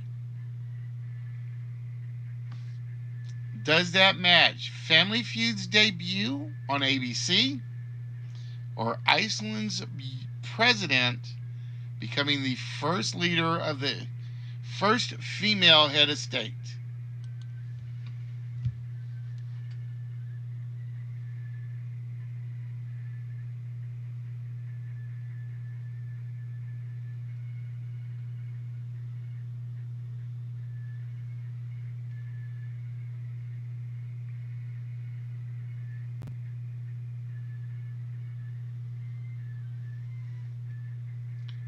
As says, it was Iceland's Vigdis Finnbogadóttir. If you are right, 20 points goes on your board. If not, we go to headline number 2. Vigdis became president in 1980. The UPC barcode did not come out in 1980. The UPC barcode came out the same time Family Feud came out, and it was 1966. All right, so no points for that one. And that means it is. That was my first gut. My first gut was Family Feud, and then I'm like, no, that was because I was thinking in my mind that's 79 or something. So I didn't go with it. Now, I will tell you guys, the years, some of them have big gaps. Some of them are like 1 year off. Just to warn you. All right, if you guys are ready, let's go for headline number 2. The 3,106 carat diamond, the Cullinan, is discovered in South Africa. So, if you know when the Cullinan was discovered, you can match it to one of these 4 headlines. Robert Ricordi, English mathematician, wrote a navigational guide to China called The Castle of Knowledge. Jacques Brandenburger, a Swiss chemist, invents cellophane. New York City designs and uses the first roundabout for traffic. And the poem Casey at the Bat by DeWolf Hopper is recited for the first time. So you guys have any idea on when those headlines took place is the question.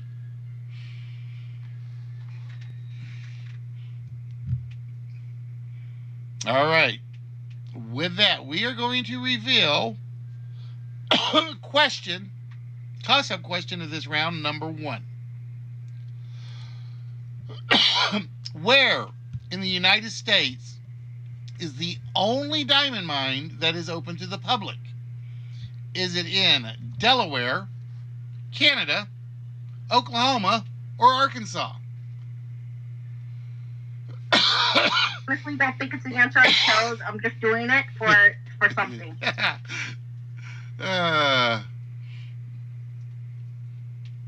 Well, I'm gonna hope and pray nobody picked the answer choice I put in there, which is Canada, because I don't think Canada's in the United States. But the only diamond mine in the United States, and I think in the world, that is open to the public is in Arkansas. It is in Arkansas. And with that, Chase gets 5 points on the board. Nicely done, Chase. And you get to choose from these 4 headlines. So which of these headlines occurred the same year the Cullinan diamond was discovered in South Africa?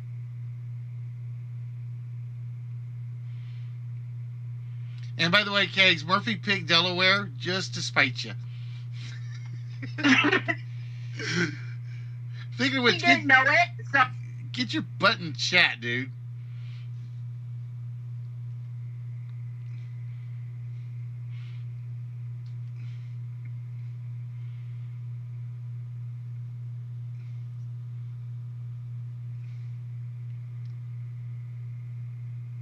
All right, you're going to say Casey at the Bat was recited at the same time the Cullinan was discovered.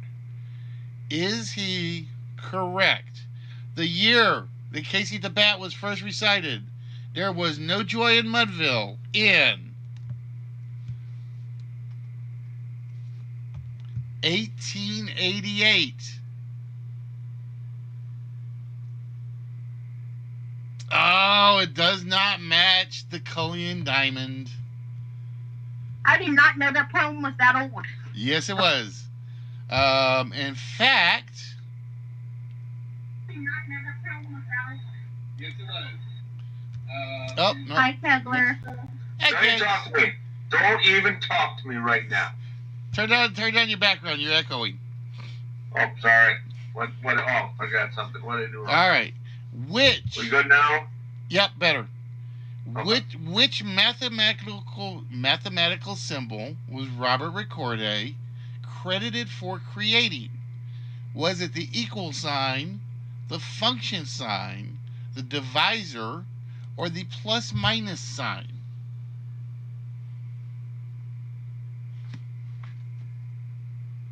In the trend now, we only have the equal sign.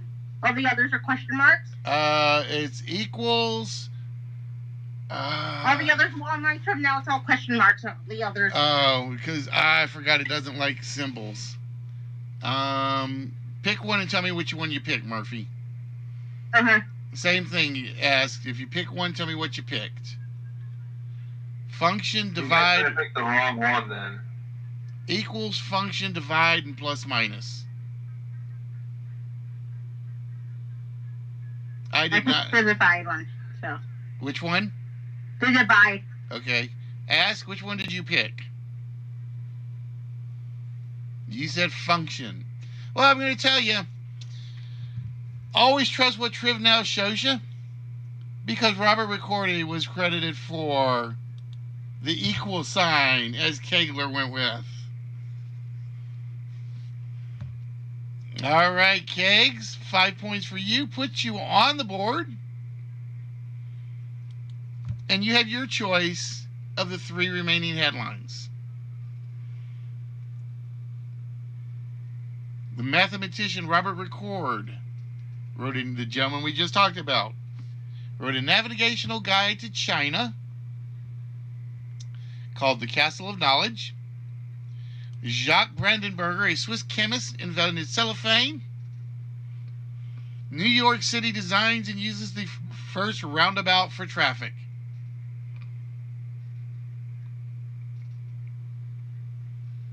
I'm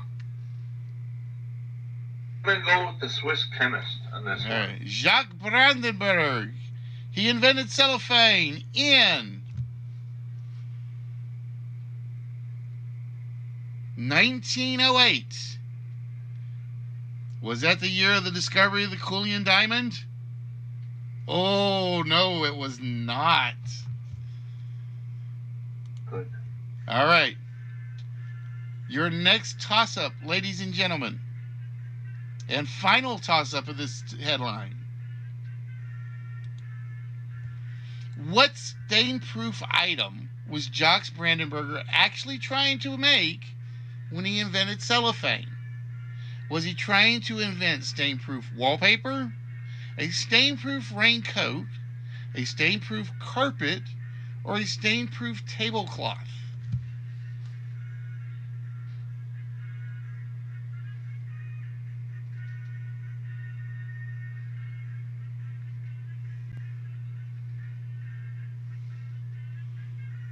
Strong. I don't think that was the right one. I got everybody in, and oh,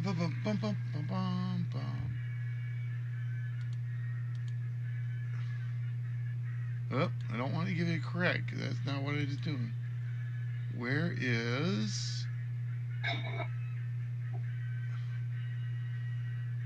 I'm going to tell you that nobody got that one right.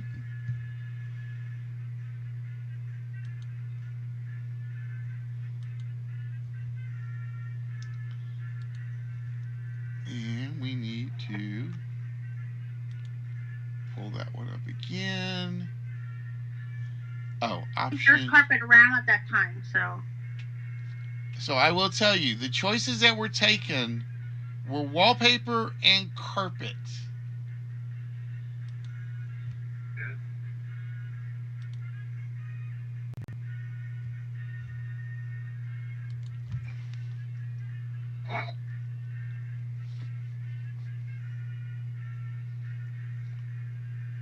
I don't have a clarification button.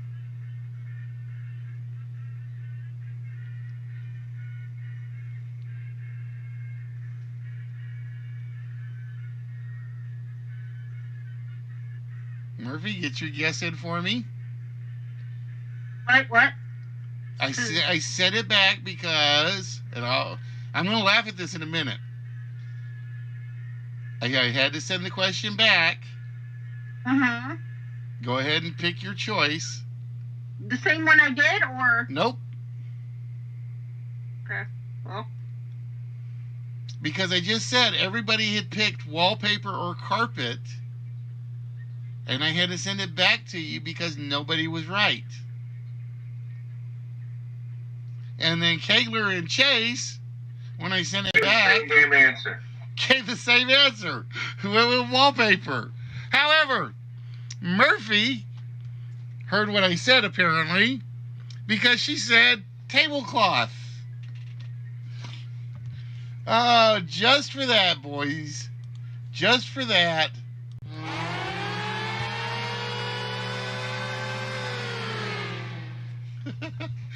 Oh, nuke alert, nuke alert, nuke alert. So, Murphy, it's a 50-50 shot for you. I don't think it's the roundabout. I think it's the English guide to China thing. All right, so you think that the Kulian diamond was discovered the same year Robert Record wrote his navigational guide to China? Yes. What year did Robert Record write his navigational guide? It was 1557. Oh, Murphy, it is not. Okay.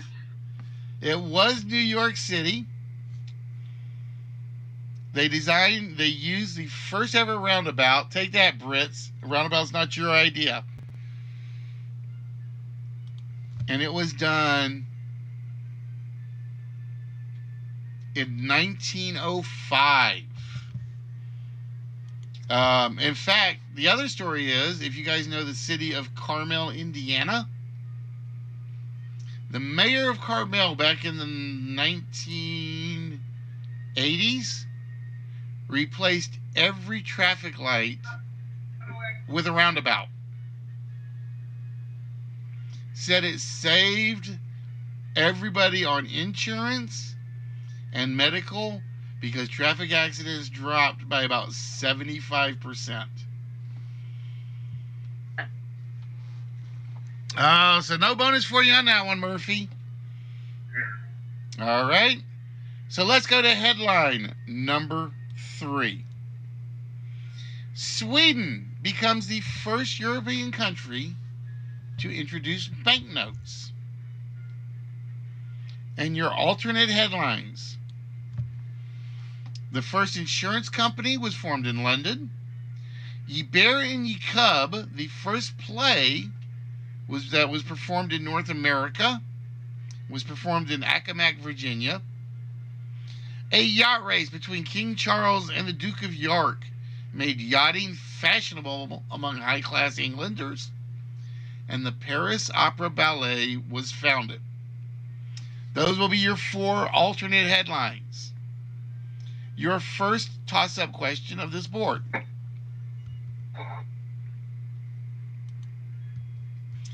After the first coin-making U.S. mint opened in Philadelphia, in what state was the second?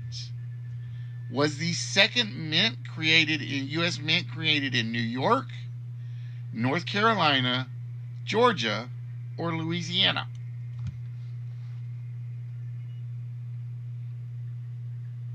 And look, Kegs, no Delaware question. Oh, thanks. No solo question. I'm happy. I got headphones now, if that works a little better. I honestly didn't know the answer, so I was just like, I'm going to quit that because I honestly didn't know. And all 3 of my players are in. So pay attention, players. All 3 of you went for New York, which is not the right answer. So with that, we are going to reset the question. And we are going to ask it again. Yeah, just to be funny.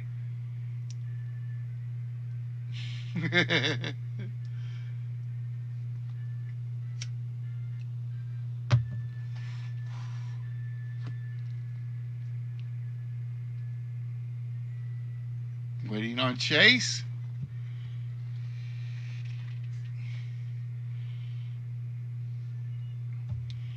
Oh, I almost got worried for a minute because one of the three of you were right. It was the last one to get the answer in. The second U.S. Mint was in North Carolina. And with that, Chase gets 5 more points on the board to tie Murdy. Hey, Steve, if you're interested in joining in, jump into Triv now. Oh, wait, I can't do that from there. I have to do it from here. If this is Ask's friend, we're in for it because Ask just said he's good at history. Yeah, but so is Kegs, and Kegs is trailing both of you. Yeah.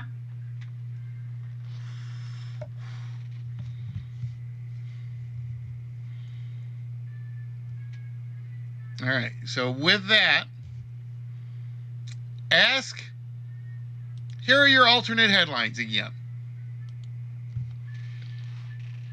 Sweden became the first European country to introduce banknotes. Which one?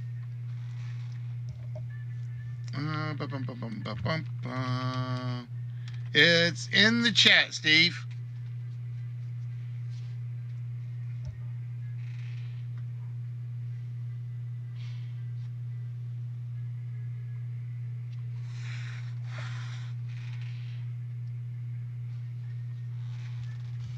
And let me release the scores.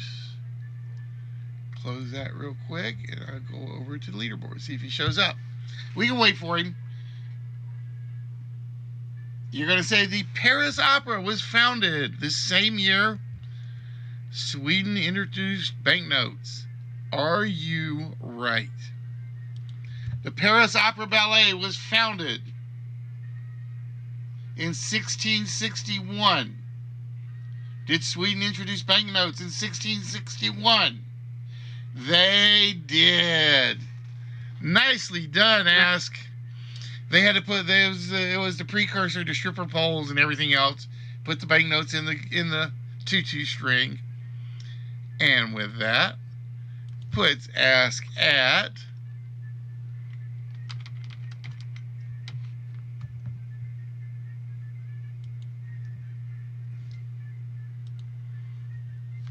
and it's going to give you a random avatar, Steve, because I don't have one for you. All right. So, Steve, to help you out, so you know what's going on, we're playing Timeline. We are in board 4. There are 10 boards in this game. We're going to show you a main headline from some year in history. I'm not going to tell you the year. I'm going to show you 4 alternate headlines that took place in history. One of those headlines matches the year of the main headline. But to get a guess at which one of the alternate headlines you want, you have to answer one of the toss-up questions. There are 3 chances. If you fail to be the first correct answer after the 3rd question, the board is thrown away. So it's not like if Murphy, Ask, and Kegler all miss, you get it by default. It is basically you have to get it or it is tossed. All right, guys. So with that, if you need any help, let me know. Toss-up questions will always be in Triv Now. When you choose the headline, it's in the chat window. Okay? So let's reveal our new main headline. Montevideo, the capital city of Uruguay, is founded. All right? That is our main headline. Our 4 alternate headlines. The Royal Bank of Scotland was founded.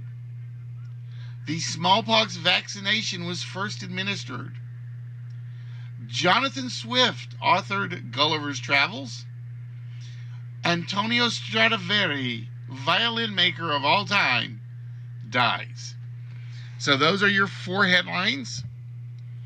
Here is your next toss-up question.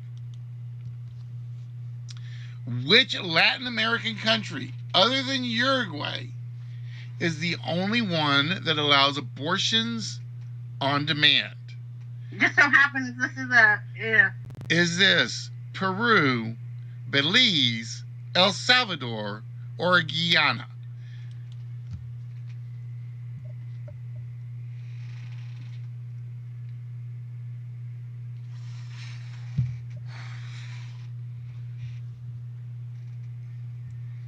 All right, my 4 players are in.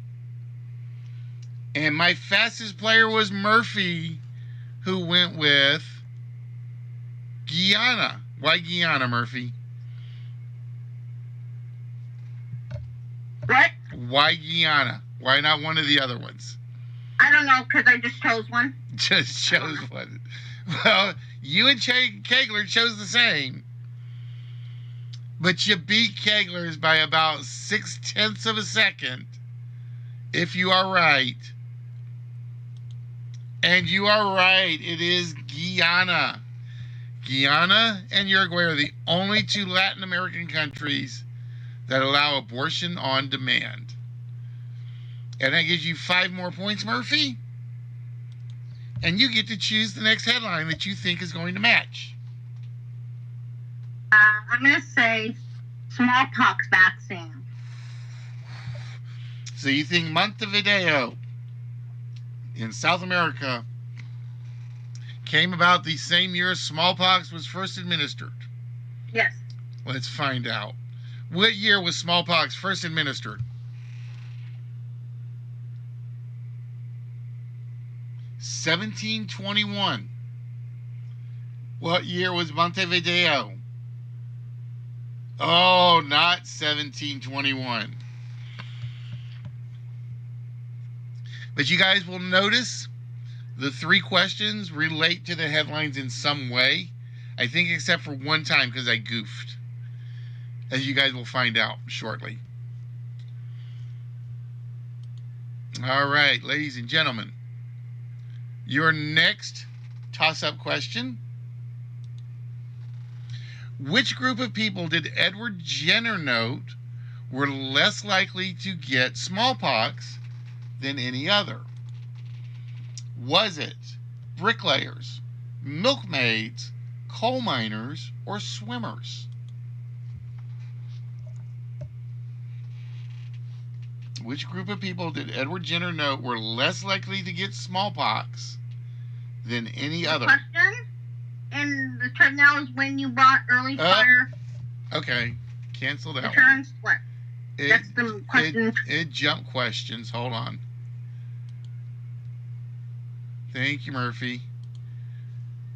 I don't know why it did that. There we go. Let me get the right question up there.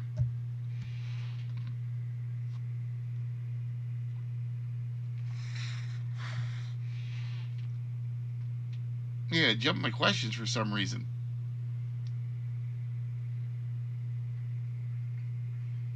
And Steve in first.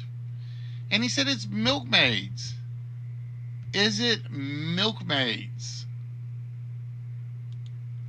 It is milkmaids. Jenner noticed that because they got cowpox, they did not get smallpox. So he collected a sample of cowpox and then gave it to his neighbor's kid.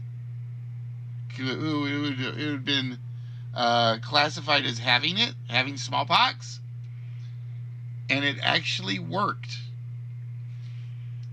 So with that, Steve getting 5 points on the board. Nicely done, Steve. I'm going to release the scores, and I will probably have to do this manually again. We'll find out in a minute. So with that, Steve, you get to choose. Montevideo, the capital city of Uruguay, was founded in the same year as what other event?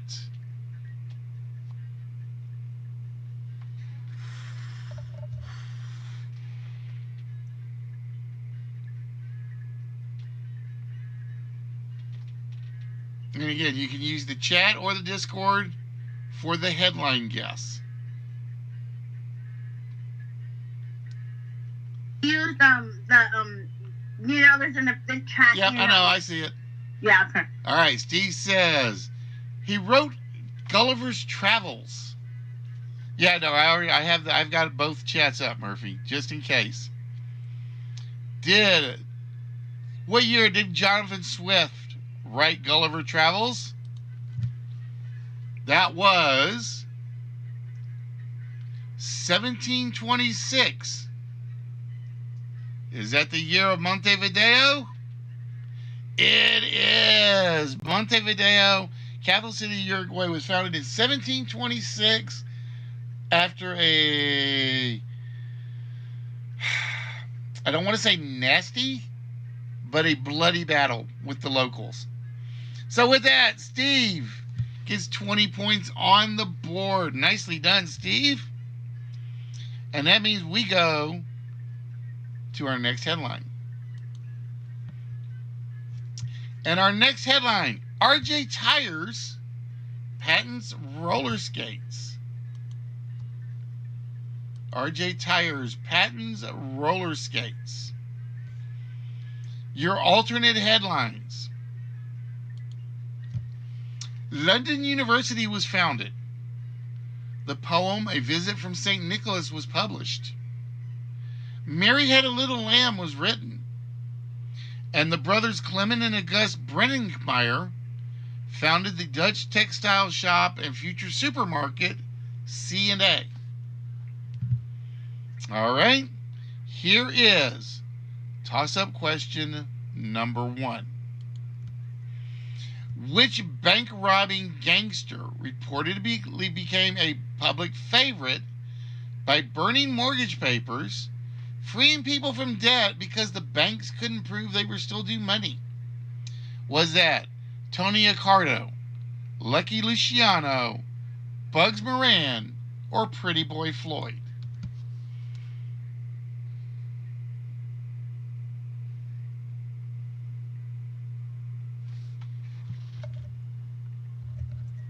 And I got my 4 guesses in. And ladies and gentlemen, I'm not going to tell you what everybody picked. I'm just going to tell you everybody picked wrong. So, we're going to reset that question. Remember what you chose, folks.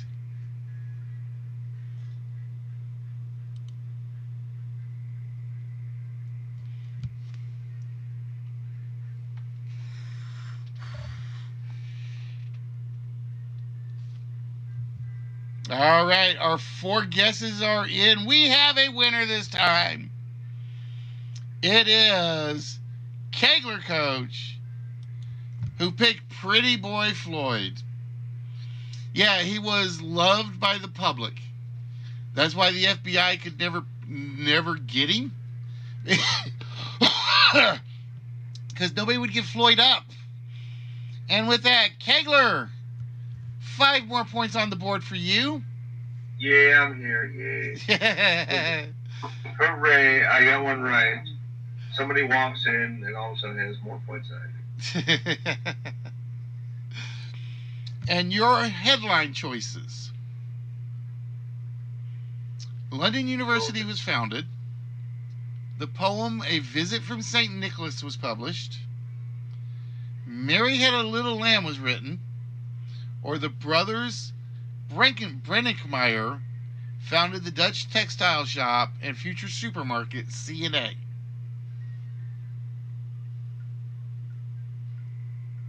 RJ Tires guy is. I'm going to find him. And I'm going to punch him. Because roller skates suck.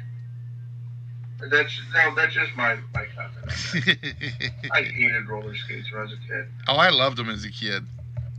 Well, you're taller than I am. Yeah, I'm only 5'6". Which means they should be harder for me to use. No, but unless you, I got the ones where you had to put them on your sneakers. Oh, actually time up ones. Those ones I had. Oh. That's why I hate those. no, see, I had real Other ones. than those, yeah, I'm gonna find you. Anyways, I'm sorry. Mary Had a Little Lamb was written. It says Mary Had a Little Lamb, which was written in 1830.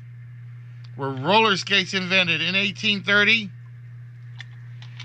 No, they weren't. All right, guys, that means the next toss-up question is still available. And the question is, which author is credited for giving Santa the ability to come down chimneys? Would that be Herman Melville, Nathaniel Hawthorne, Edgar Allan Poe, or Washington Irving?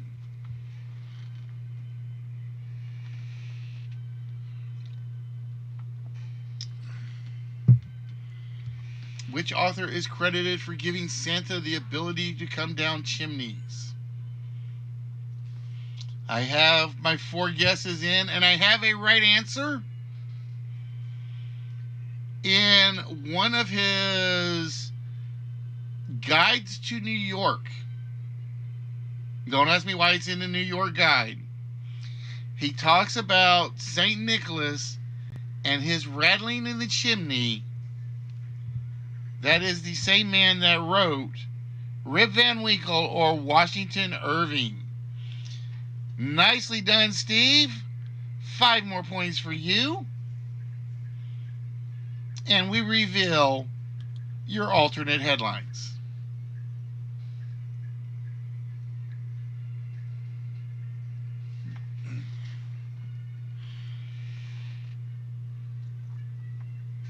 So we are looking for the year that matches the year RJ Tires patents roller skates. And Steve is going to go with the visit from St. Nicholas. 'Twas the night before Christmas and all through the house. The year was 1823. Were roller skates patented in 1823? They were. It was indeed 1823. So, Kegler, you might have a problem finding this guy. He may be dead. Hey, listen, I have a headache. Would the game still be able to go on if I'm not here? Yeah. Okay. All right. I just didn't want to, if you have to have 4 people, I will stay, but... No, I don't have to. Okay. All right, you go get better, Murphy. Okay. Bye.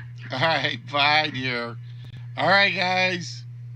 We are up to headline number 6, I think. And the first known occurrence of Stockholm Syndrome occurs in a bank robbery turned hostage situation. Now, everybody knows what, just to make sure, everybody knows what Stockholm Syndrome is, right? That's when the victims of the robbery start to side with your captors. And our 4 alternate headlines. NBC presents the 440th and final showing of Bonanza. The viral disease smallpox was declared eradicated by the World Health Organization. Ayn Rand, writer and founder of the objectivist philosophy, dies at 77. And Jeannie Flynn, the first female combat pilot in the U.S. Air Force, finishes her flight training on the F-15. All right. So those are your 4 alternate headlines. Here is question number 1. While everyone else does so on Halloween, on what other holiday do Swedish kids go trick-or-treating in costume? Do they do it on Christmas, St. Patrick's Day, Easter, or Valentine's Day?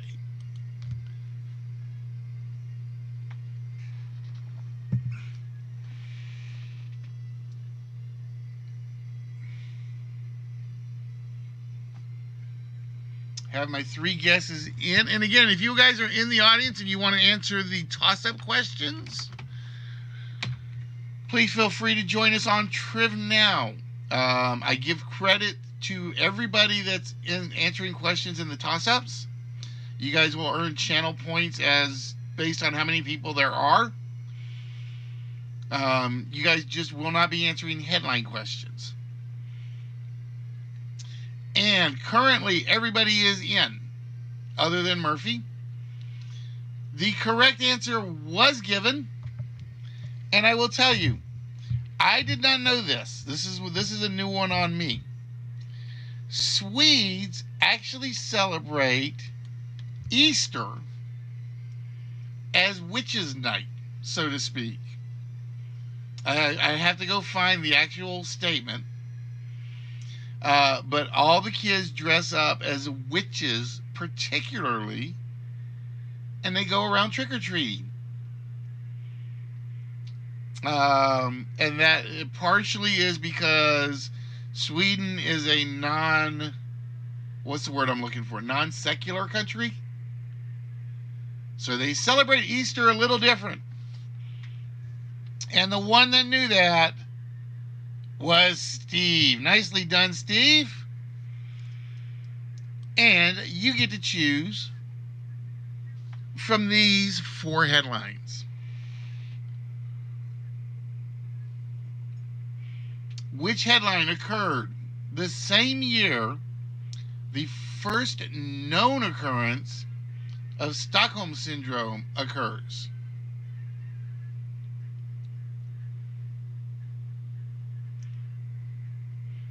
Is that NBC and Bonanza?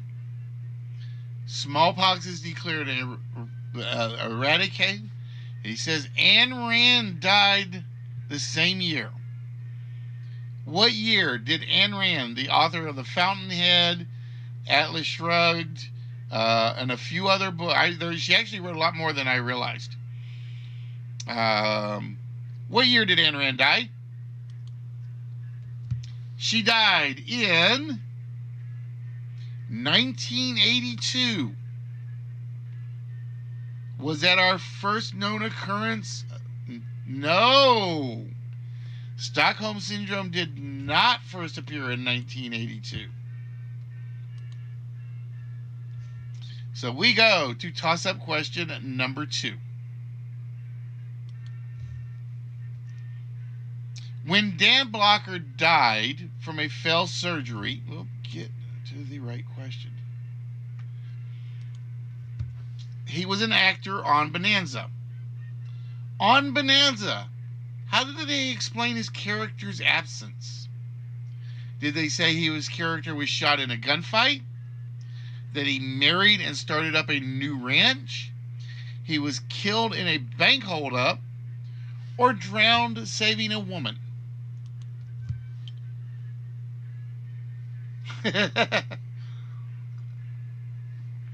I can appreciate her philosophy, but it's still a little more dreamy. Her philosophy is a little more dreamy. What's the word I'm looking for? Dreamier than I think is capable. And my 3 players are in, and all 3 of you agreed. When Dan Blocker died, they explained Haas's absence because he drowned saving a woman. He drowned in the river saving a woman. And with that, Kegler, the first one on the board. Now, my question is, did any of the other choices kind of throw you guys? I just want to know. Because I think I had to make up all 3 of these choices. I could not find like a multiple choice question that gave me any better options. I don't know if I could have came up with any other better ones. So maybe went on a missionary mission, like I was Brigham Young found them. I was hoping the married and started a new ranch had somebody thinking. That's what I was hoping. You just picked the Maybe most got heroic. dysentery. That might have been a good one. All right, Kegs. With that, you get to choose for 20 points to try to catch up. Which of these occurrences happened the same year Stockholm Syndrome was first recorded? I want to go with the smallpox one. I'm going to go with the smallpox. What year did the WHO declare smallpox eradicated? Even though we know it's not actually true anymore. The WHO declared smallpox eradicated in 1977. And it is not the year of the Stockholm Syndrome. Oh, quit jumping to question 9, you silly machine. All right, guys. Third and final toss-up on this board. Here is the question. Which Texas city was the home for the U.S. Army's WASP program? Which Texas city was the home for the U.S. Army's WASP program? Was it Galveston, El Paso, Luckenbach, or Sweetwater?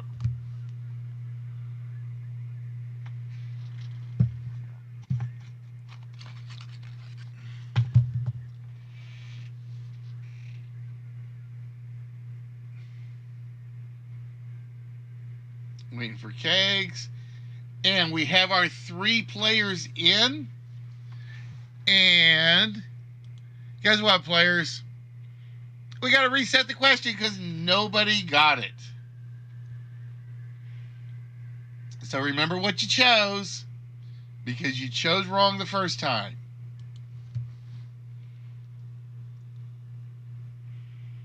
Which Texas city was home for the U.S. Army's WASP program? This was women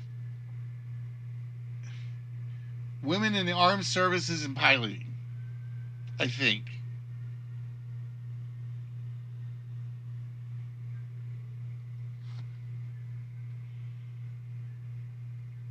Waiting on Kegs.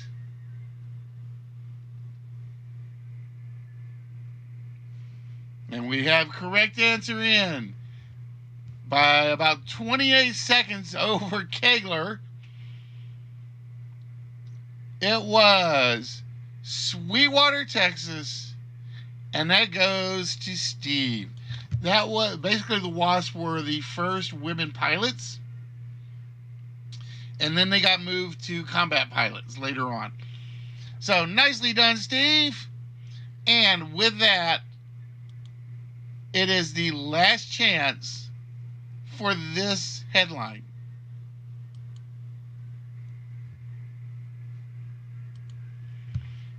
The first known occurrence of the Stockholm Syndrome occurs. Does that match NBC's final showing of Bonanza? Or is it Gene Flynn finishes flight training on the F-15? Steve says it's Bonanza. Final episode of Bonanza, number 440, was 1973, was Stockholm 73. It was 1973, was the first year that Stockholm Syndrome was officially recorded in a bank robbery that took place where? Stockholm, Sweden. So nicely done, Steve. And we add 20 more to your score. And we are getting close to our final headline question. All right, headline. SeaWorld, basically an orca killing place, opens in San Diego. And I have read so much stuff about SeaWorld right now, I am not a fan of their place. Their alternate headlines. Joseph Heller publishes Catch 22. The free speech movement was launched in the University of California, arguing against prohibitions on students giving out political brochures. The Euratom Treaty established the European Atomic Energy Community, and The Twilight Show under Rod Serling began on TV. All right, so here is your next toss-up question. The world's tallest waterfall is actually called the Cataract, and it is an underwater falls that flows about 11,500 feet in flow. But it is off the coast of which island nation? Is it off the coast of Australia, Japan, Madagascar, or Iceland?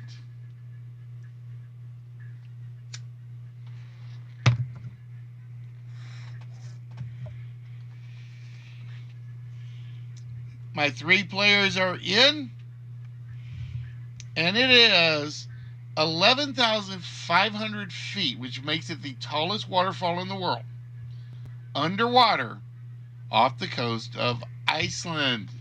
Basically, the cold water is rushing warmer than the water that goes up.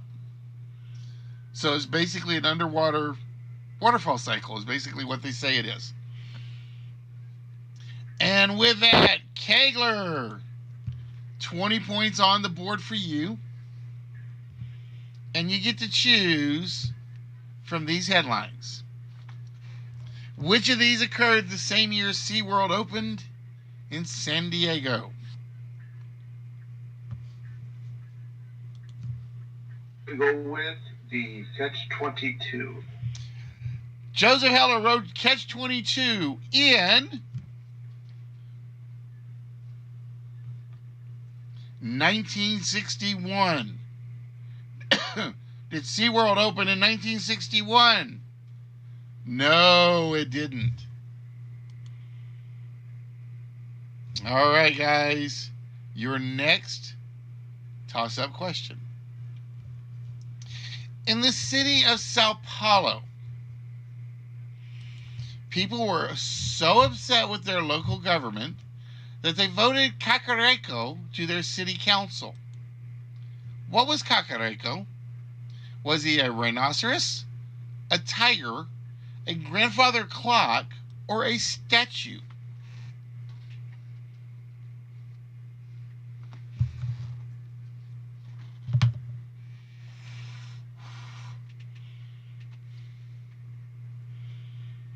Now my 3 players' guesses are in. Anybody that's lurking, please feel free to join in. In fact, I would love to have you guys join in, because this is one of those few games where we do Triv Now stuff along with it. And I will tell you, of the choices that were made, nobody picked the right one. So with that, we are going to reset the question. Remember what you chose. In the city of Sao Paulo, people were so upset with their government, they voted Cacareco to their city council.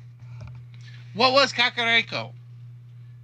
Was it a rhino, a tiger, a grandfather clock, or a statue?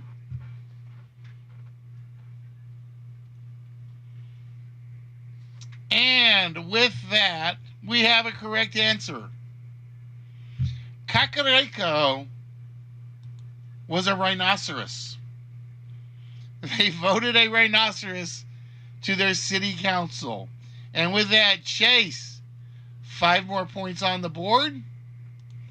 And you get to choose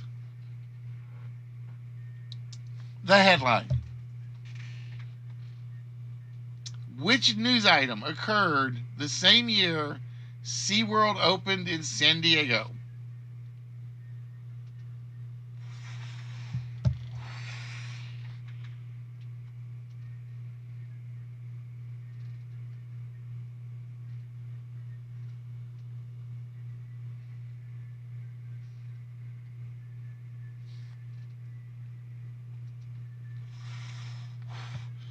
You say The Twilight Show. What year did Rod Serling start The Twilight Show? He started it in 1959. Did SeaWorld open in 1959? No, it didn't. All right, so with that, we release the scores. We go click that because my questions are sorted out of order. Third and final toss-up question. By what other name do we know the ocean's twilight zone that is so deep that sunlight cannot reach its full depth? Is it known as the pelagic zone, the epipelagic zone, the biolume zone, or the dysphotic zone?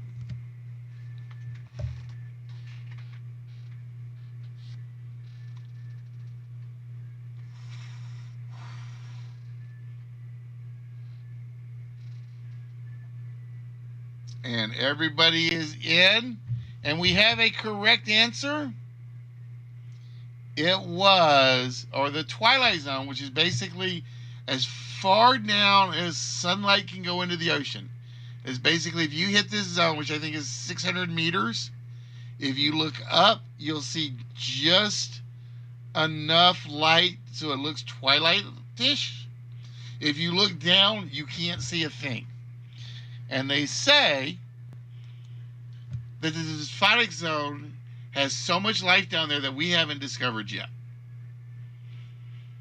So nicely done, Steve. 5 more points on the board. And if you can pick this headline, you are going to the finals. No ifs, ands, or buts.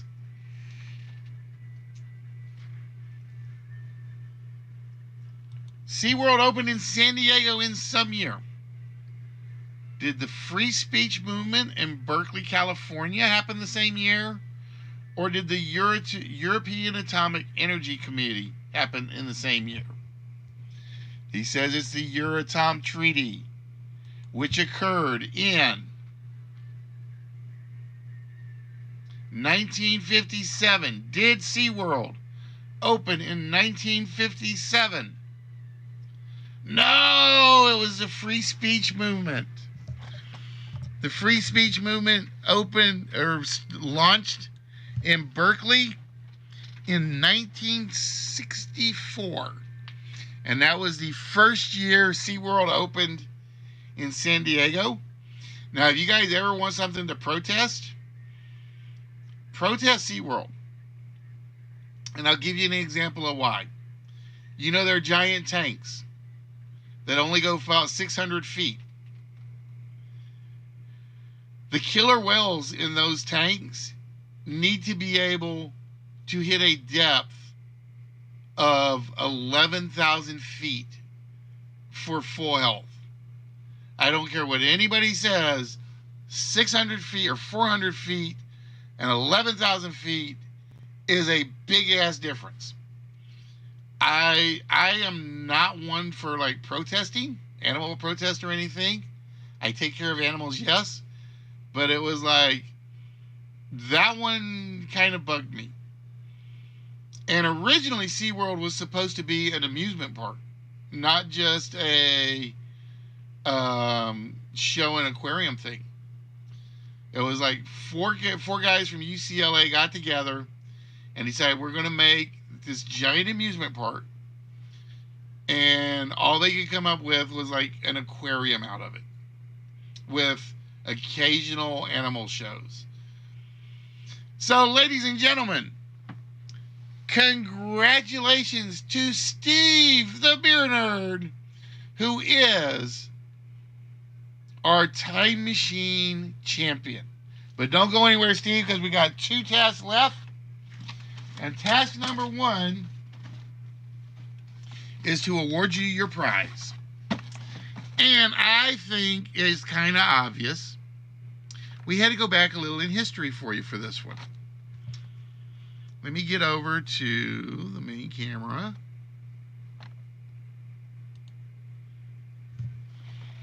I felt it was kind of obvious we had to do this.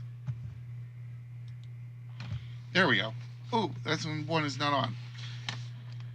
We've been doing history. That's what Time Machine is about. It's like learning a little something about your history, learning when things happen. I will be honest. This game is one of my favorite to run just because it runs so smoothly. And I find it very, very interesting. You learn things. Yes, you learn things in trivia, but you learn knick-knack stuff. Here it teaches you historical events. So, with that, Steve, I am proud to present to you a little trip back in history as we are going to give you from the wings of Texaco the 1932 Northrop Gamma Bank. This is basically a piggy bank, yes, from 1932, the 1932 Northrop Grumman. The original Gamma created for Frank Hawk's Aviation Department for Texaco. Was delivered in 1932. Was equipped with a Wright 14-cylinder engine of 785 horsepower. Could reach 223 miles per hour.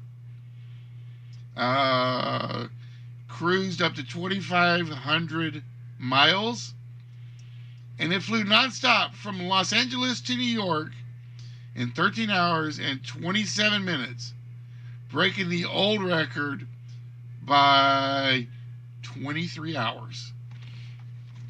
So congratulations, Steve. That is yours. I just basically need you to send me your mailing address, and I'm going to put this in the file because that way I know where it is and I know who it goes to. Just put your username and your address, and we'll be good to go on that. And I will see about getting that sent out. So let me get over to the prize pile list.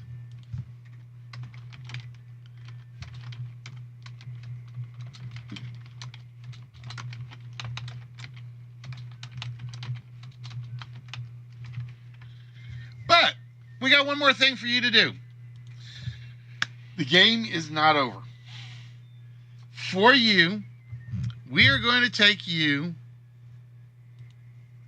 to the final round. So let's get this back up.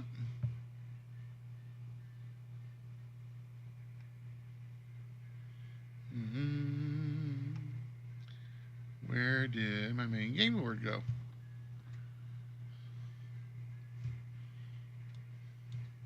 Game board center. There we go.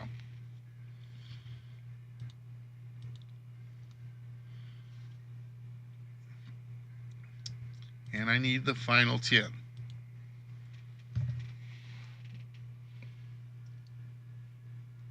All right, Steve.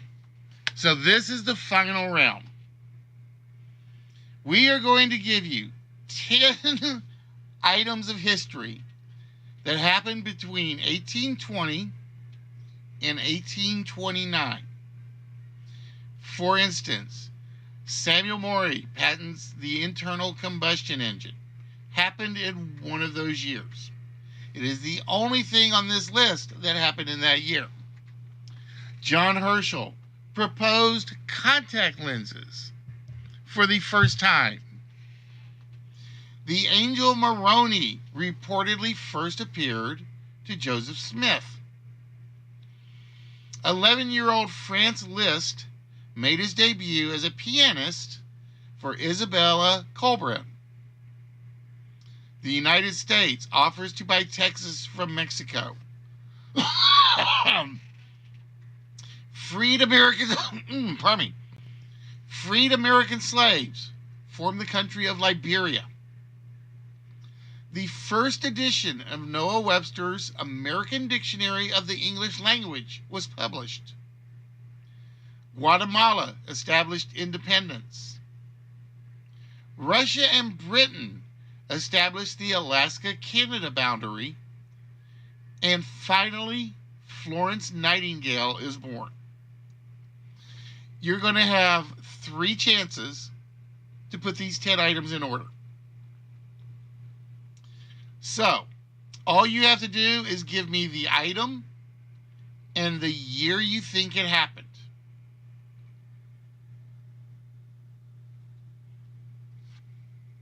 So, for instance, and again, I don't know this, Franz Liszt made his pianist debut in 1825. You just tell me Liszt 1825. And I will know to put those together.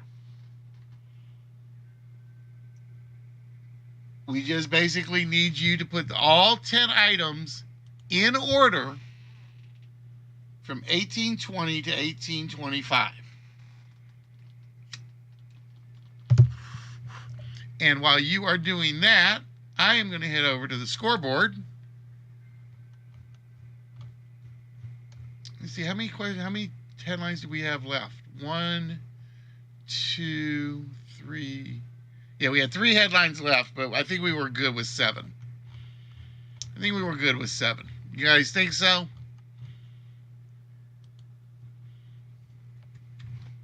So with that,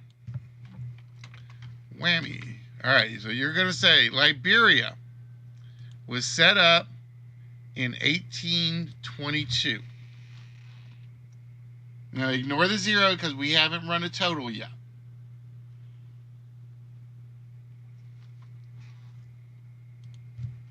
I have to give out whammies.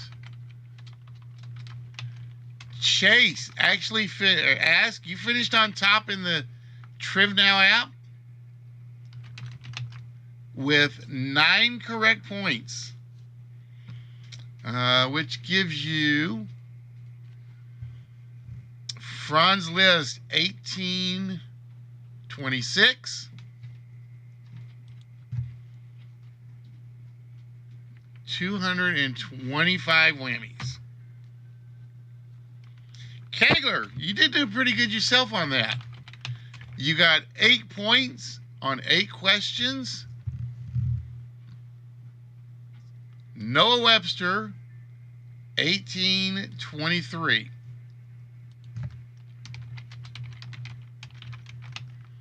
You got 8 questions, 25 points per question is 200 points.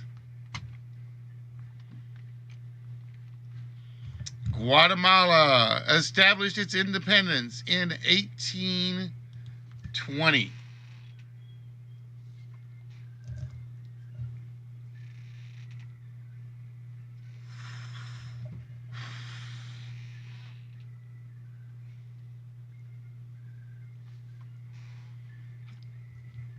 Steve was right behind you, though. He came in late, but he made a push.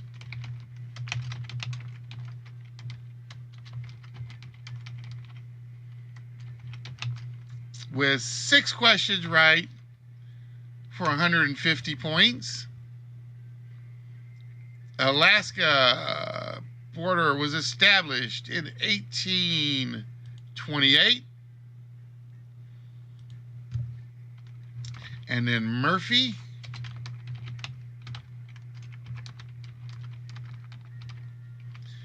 got 4 questions right for 100 whammies.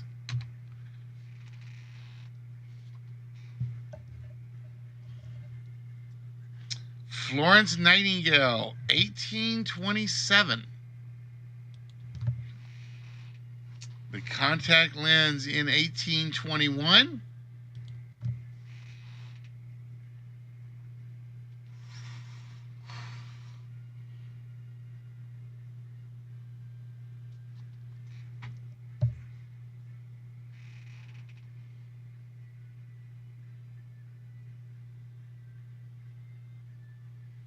Maroney first appeared to Joseph Smith in 1824.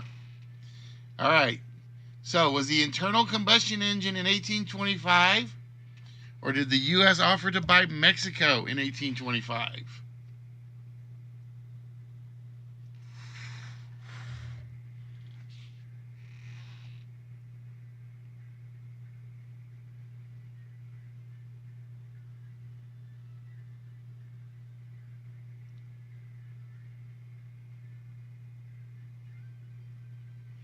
Now I have literally done this same list on my dry runs in the basement. Do this so we can see the whole list. I can only tell off the top of my head that I know you got one right for sure. All right, so we have our timeline. Guatemala established independence in 1820. John Herschel proposed contact lenses. Freed American slaves formed Liberia in 1822. Noah Webster's dictionary was first published in 1823. The angel Moroni, according to Joseph Smith, came to him in 1824. Samuel Morey patented the internal combustion engine in 1825. Franz Liszt made his debut in 1826. Florence Nightingale was 1827. Russia and Britain established Canadian territory in 1828. And the U.S. offers to buy Texas in 1829. Let's find out how many he got right in round 1 out of 3. We got 1 right.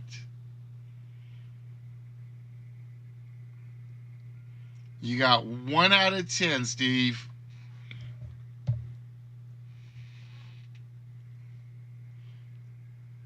You get 2 chances to change as many as you like.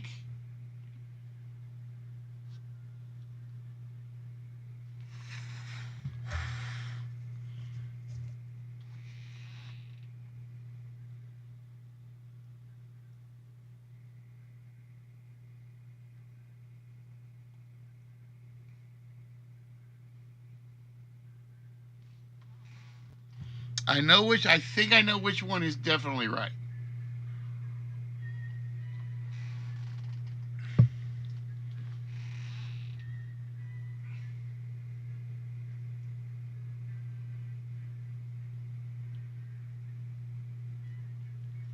All right, so we are going to take Liberia out of 1822,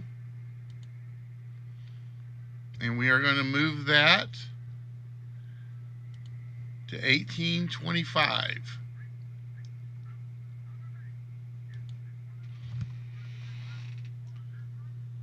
Where would we like to put the internal combustion engine?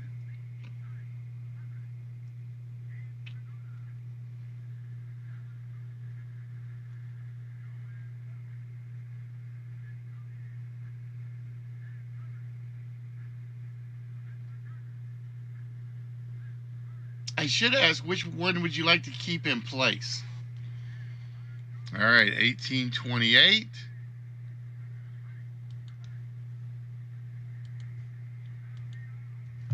We put Samuel Morey there.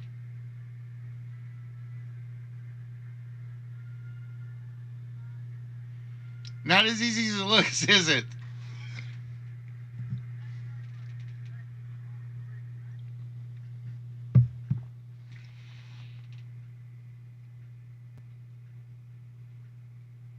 Yeah, trust me, I did this in practice with these same 10. And I intentionally kind of waited to do them. I only have, my max was 4. That was my max.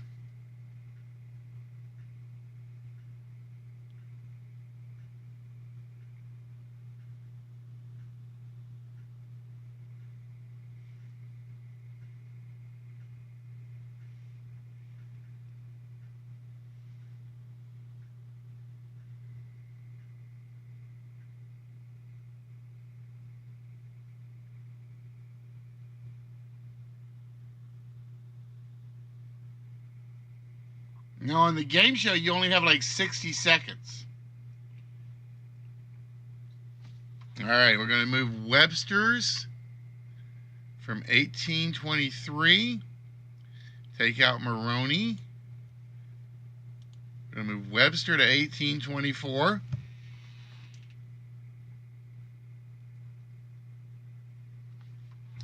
Maroney to 1822.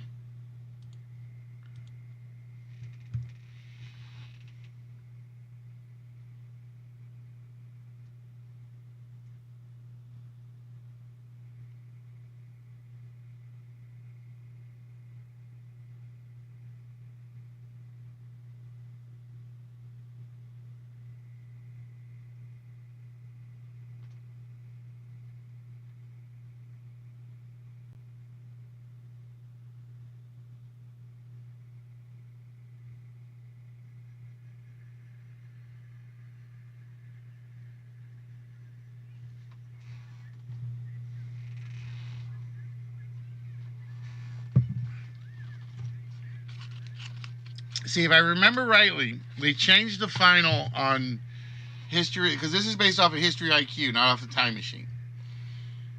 If I remember rightly, when they originally set it up, they set it up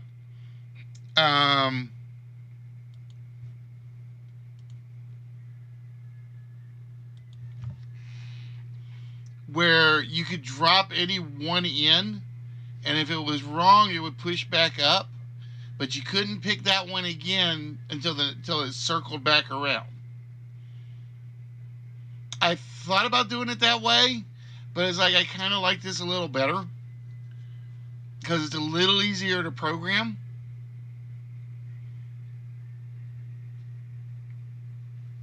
Although I could probably find a way to do the other one.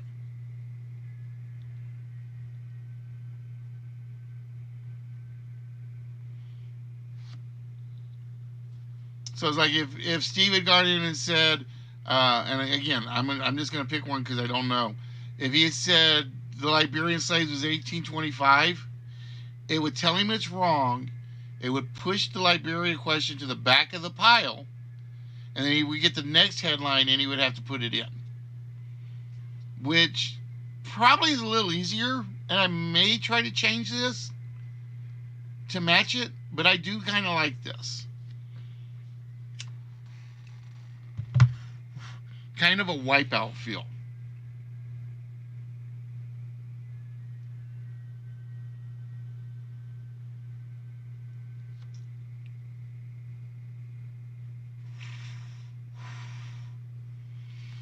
I can't make it any larger because it is literally, all right, U.S. offers to buy Mexico, 1823. The only thing I can do is change the orange side color, which I may do. I can't change the size on the newspaper side because it's literally, that's 10 items. That's as much as you can get on a screen neatly. All right. Steve, is that your current second round? Anything else you want to change? Or you want to leave it like it is? All right. Let's see how many Steve got right in round 2. Oh, Steve, you went to 0.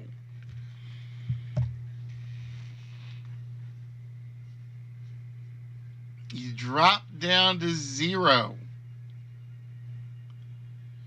So,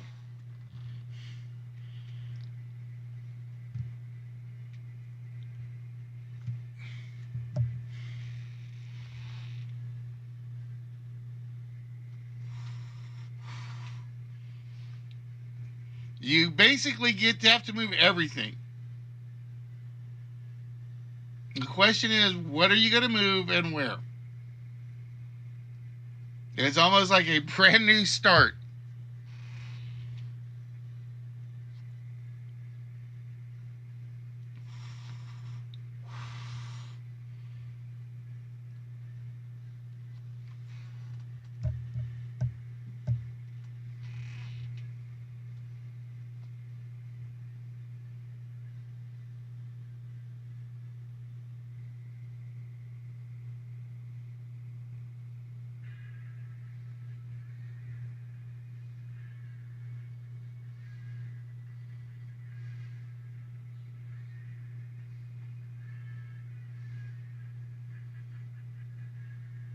So do you want me to clear the board, or you want to work with it for what you got there?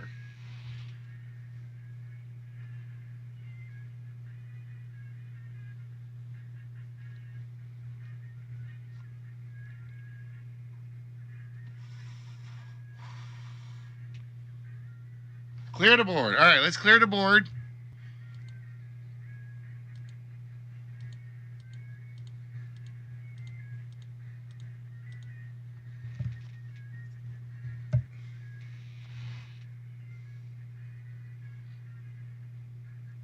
So we got to get 10 out of 10 on this one.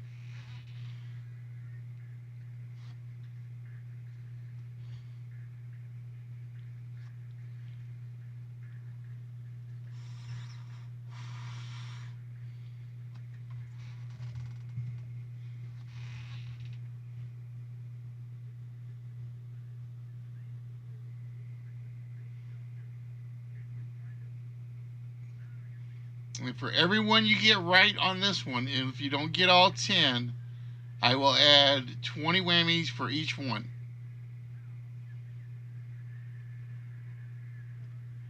If you get all 10, 10,000 whammies.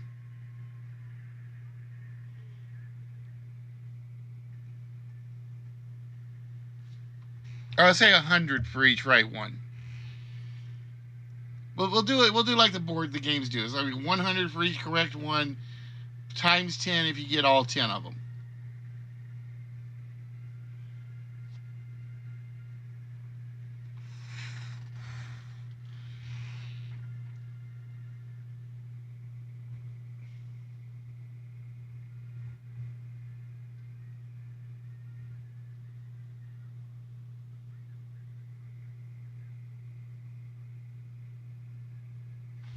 All right, Liberia is the freed American slaves, 1822.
See, the only the ones I know that I remember.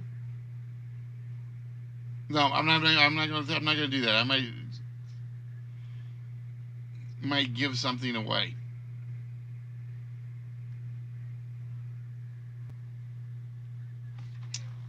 The combustion engine, 1829.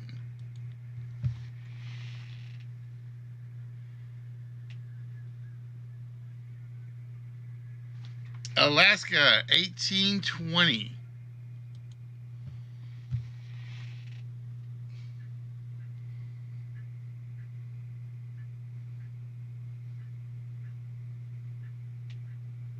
Florence Nightingale, 1821.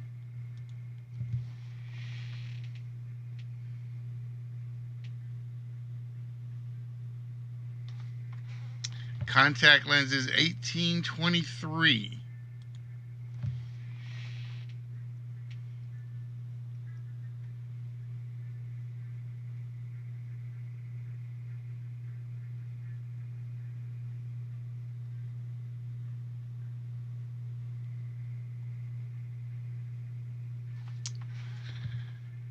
The United States offers to buy Texas in 1824.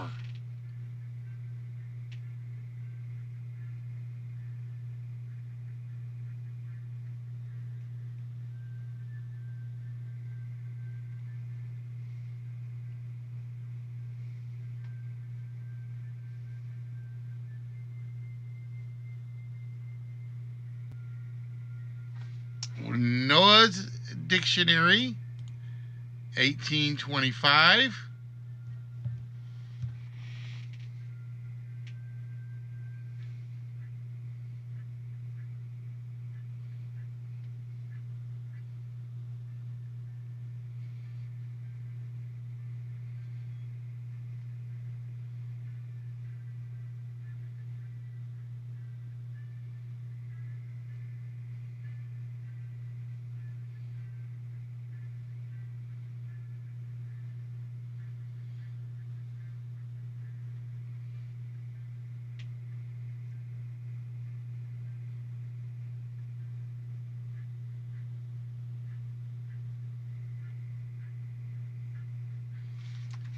Angel Maroney appeared in 1826.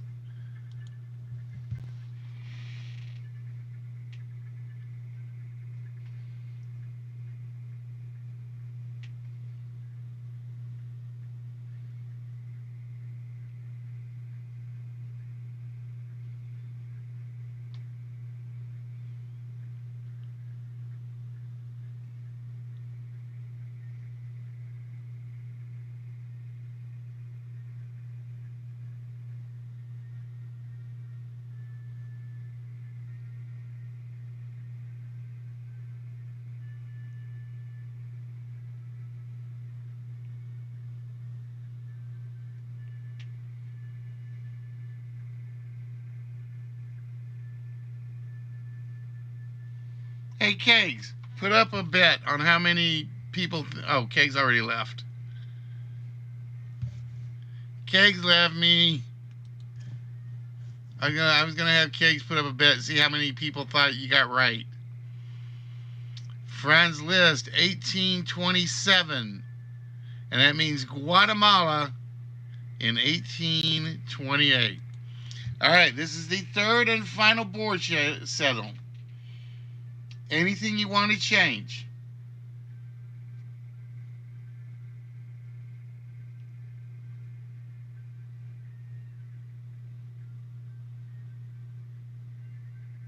Nope. All right, ladies and gentlemen. Steve, your final results. How many did you get right? Oh, none of them. 0. I do know the one you had right in the first board was the U.S. offered to buy Mexico in 1829. You had that one dead to rights. But in 1820, Florence Nightingale was born. 1821 was Guatemala's independence. 1822, Franz Liszt at 11 was a concert pianist. Maroney was in 1823. Liberia was 1824. What it was 1825. 1825 was the British Canadian, Alaska Canadian border. 1826 was the combustion engine. 1827 was the contact lenses. And 1828 was the dictionary. So, unfortunately, Steve, I can't give you any bonus whammies on that one tonight. Let me think about resetting this for the other possible way of doing it, where it'll do the one it'll show you the one at the top, pick the year. If you're right, it'll flash red for a second. If you're right, it'll put it over there. If you're wrong, it'll just flash red and it'll disappear and do the next one. I think I might be able to do that. Because, yes, this way is much harder. You got to learn a lot of things history-wise all over the place. But let me know what you guys thought about the game as a whole. And like I said, I think I can do a rework on the ending. It'll take me a while to get back to it because it's not on the to-do list. But what do you guys think of Time Machine? Is it good, bad? Good, bad? Like I said, is the one of those Triv Now collaborations, which is one of the things I love.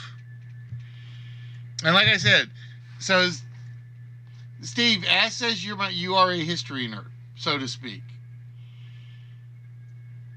So how difficult, not counting the final round, were some of the headline comparisons? I'm just curious to know, because I think you guys only got 2 of them on the first run.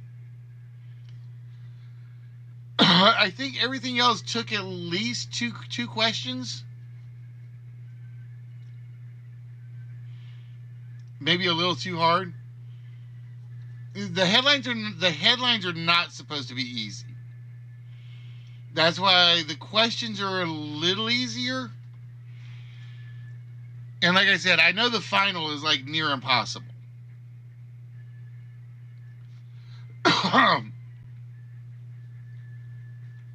So the final, I'm gonna rework on the final.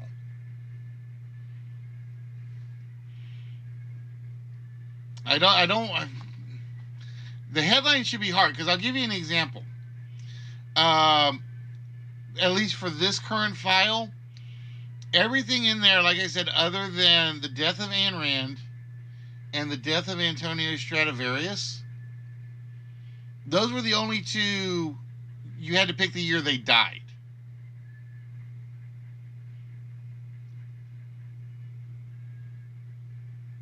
Yeah, I think a couple of the dates in the final should be gettable.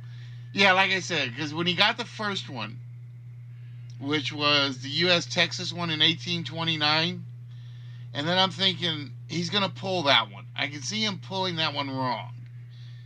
And with it being 10 instead of 6, yeah, I think I'm going to definitely rework the ending.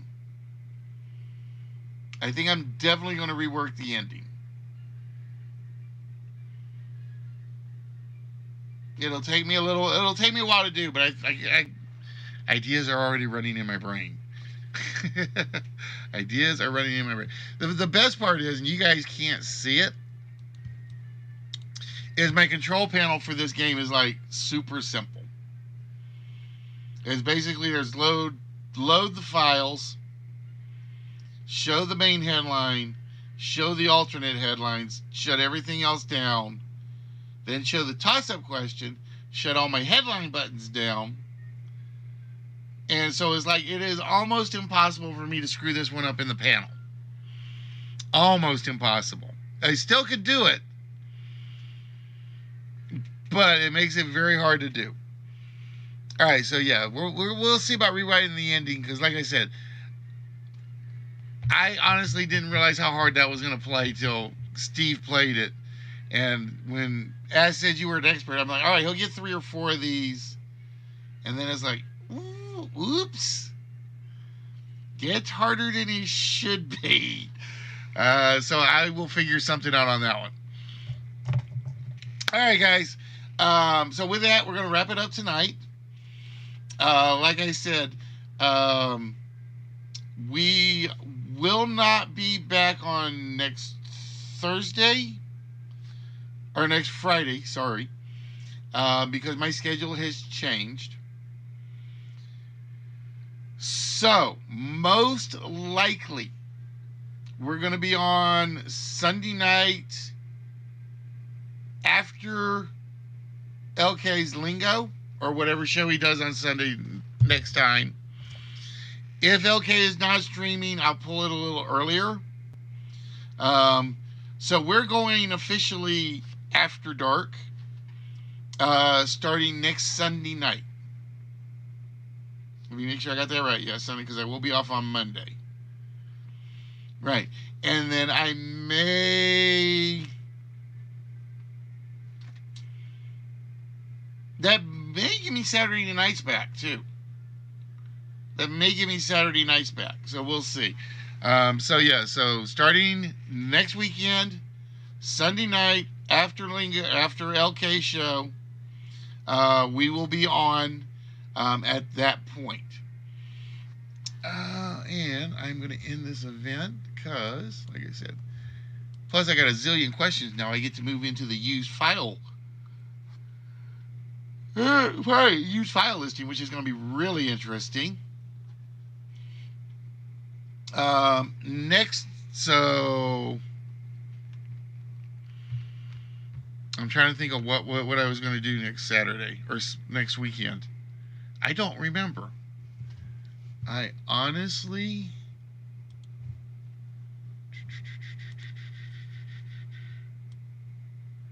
I'm going to shoot for,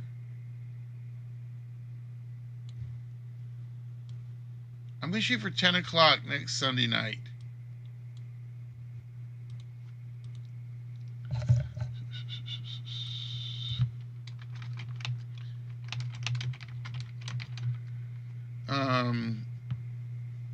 Quick question asked, because I have never asked you before. Which time zone are you in?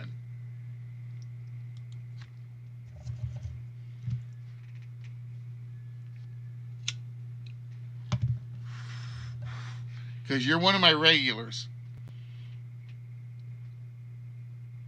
You're one of my consistent regulars, I should say. Okay, you guys are both in California. So, cool. That would start like at 8 p.m. your time. I'm thinking 10 p.m. is going to work. 10 p.m. Sunday nights until... Yeah, but Murphy's been more into the hands-on buzzers guys than me lately. She kind of...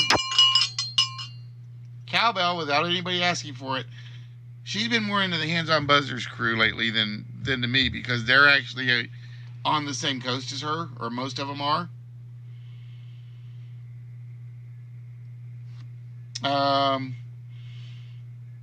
So yeah, so I will figure out which schedule event. Come on, computer.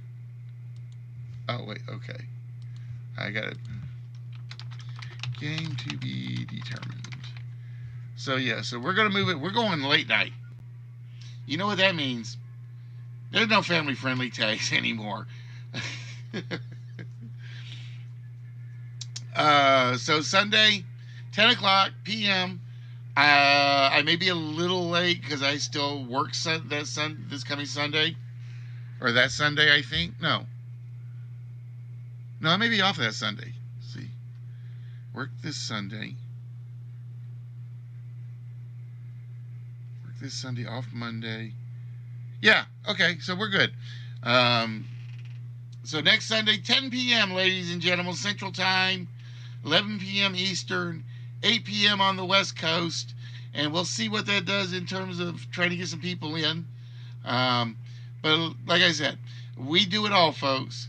Triv Now, straight chat games, the occasional Google Forms.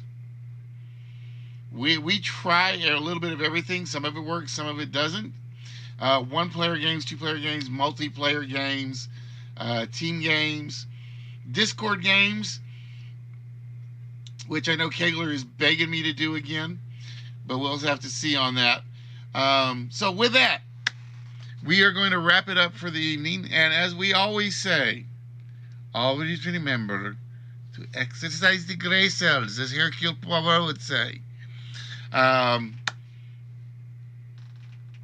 Sunday night, sometimes, Stephen, you do a live trivia. So, well, see, if you go from 7 till... What time do you guys close shop? I guess I should say.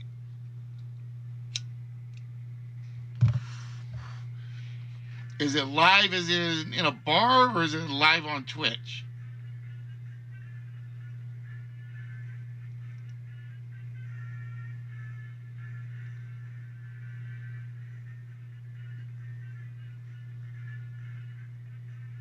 Okay, see, 8:30. So basically, I'm still good there because that's like 10 o'clock. If I start at 10, basically that gets me starting on a first list. So my first list probably is like your last half hour, if I'm exactly on time. So when you come, basically you'd be making it in pretty much right at the start of the main game usually. Just estimating. I'm estimating on that one.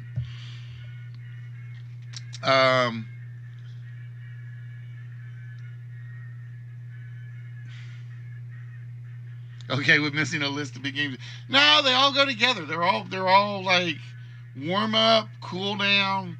If it's dead like it was last week, I should have honestly, rather than closing shop, I probably should have ran about 2 or 3 lists last week, rather than just kind of like sit here and do nothing. That's what I should have done last week, and I just didn't think about it. And I am trying to work on some mini games that will play sort of like What's My Line. I'm in the middle of doing Silicrostics. It's being a pain in the butt, but that's because, like I said, I found out my computer can't handle two spreadsheets with 40,000 lines in them at a time, or it crashes everything. Literally.